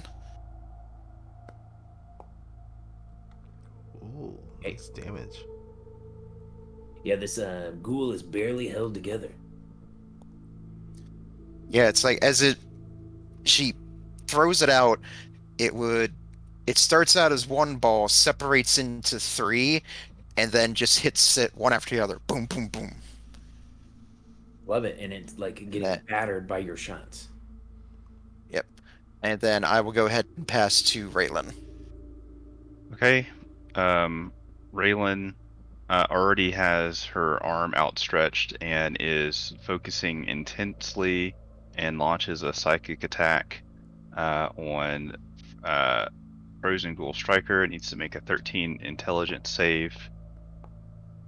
And it does. Yes, it does. Good. Yeah, you Gaiman and IKEA and Alicia feel the air around them ripple, but nothing seems to happen.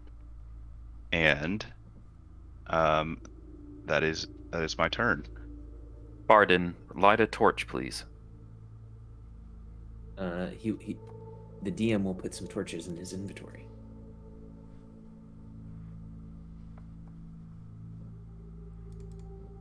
And then he will use his action to light a torch. And he says, "Oh, what should I do with it?"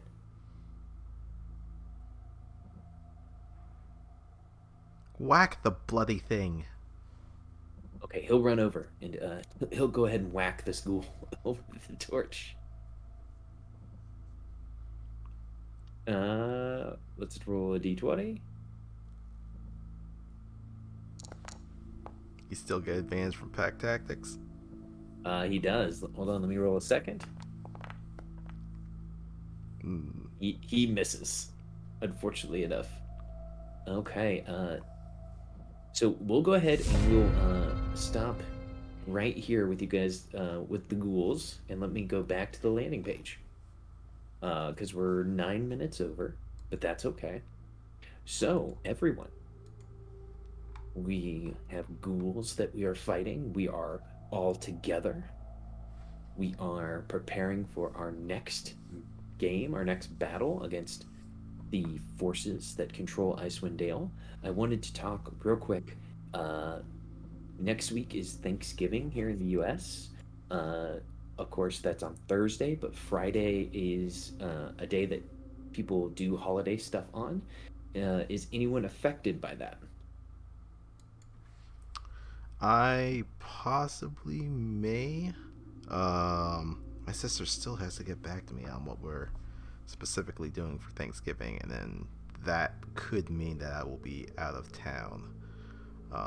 But I'll let you know if things update. Yeah, Friday is my wife's birthday, so I would expect to not be available. Okay. So here's how we're going to play this. So if Alicia and if our friend Raylan are both unavailable, we will skip the 25th, and then we will play on the 2nd. Alicia, if you do happen to be available, we'll play on the 25th, and Raylan will have a VOD, so you'll be able to watch the the whole game, and we will. Your character will be there. They're not like, I don't know, in some weird dimensional pocket. You'll be there, but we will just kind of NPC them for the moment as the first kind of adventure is happening. Excellent. Now, I wanted to say that you guys did see that they were chewing on a body, so hopefully you guys just don't leave that body in the snow.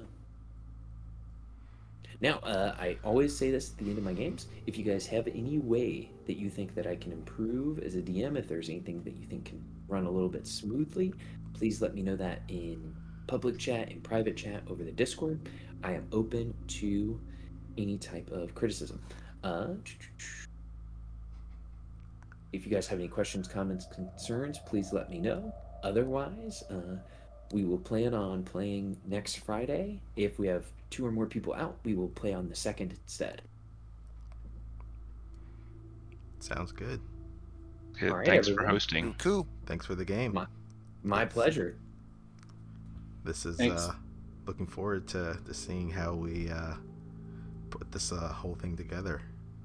I think we got a pretty good group here. Absolutely. I'm digging the vibes. I'm loving it, guys. Loving it. So yeah, we can probably end the stream here, and then we can move forward and play next week. Yeah. So anyone who was tuning in, thanks, and catch you next time. Peace.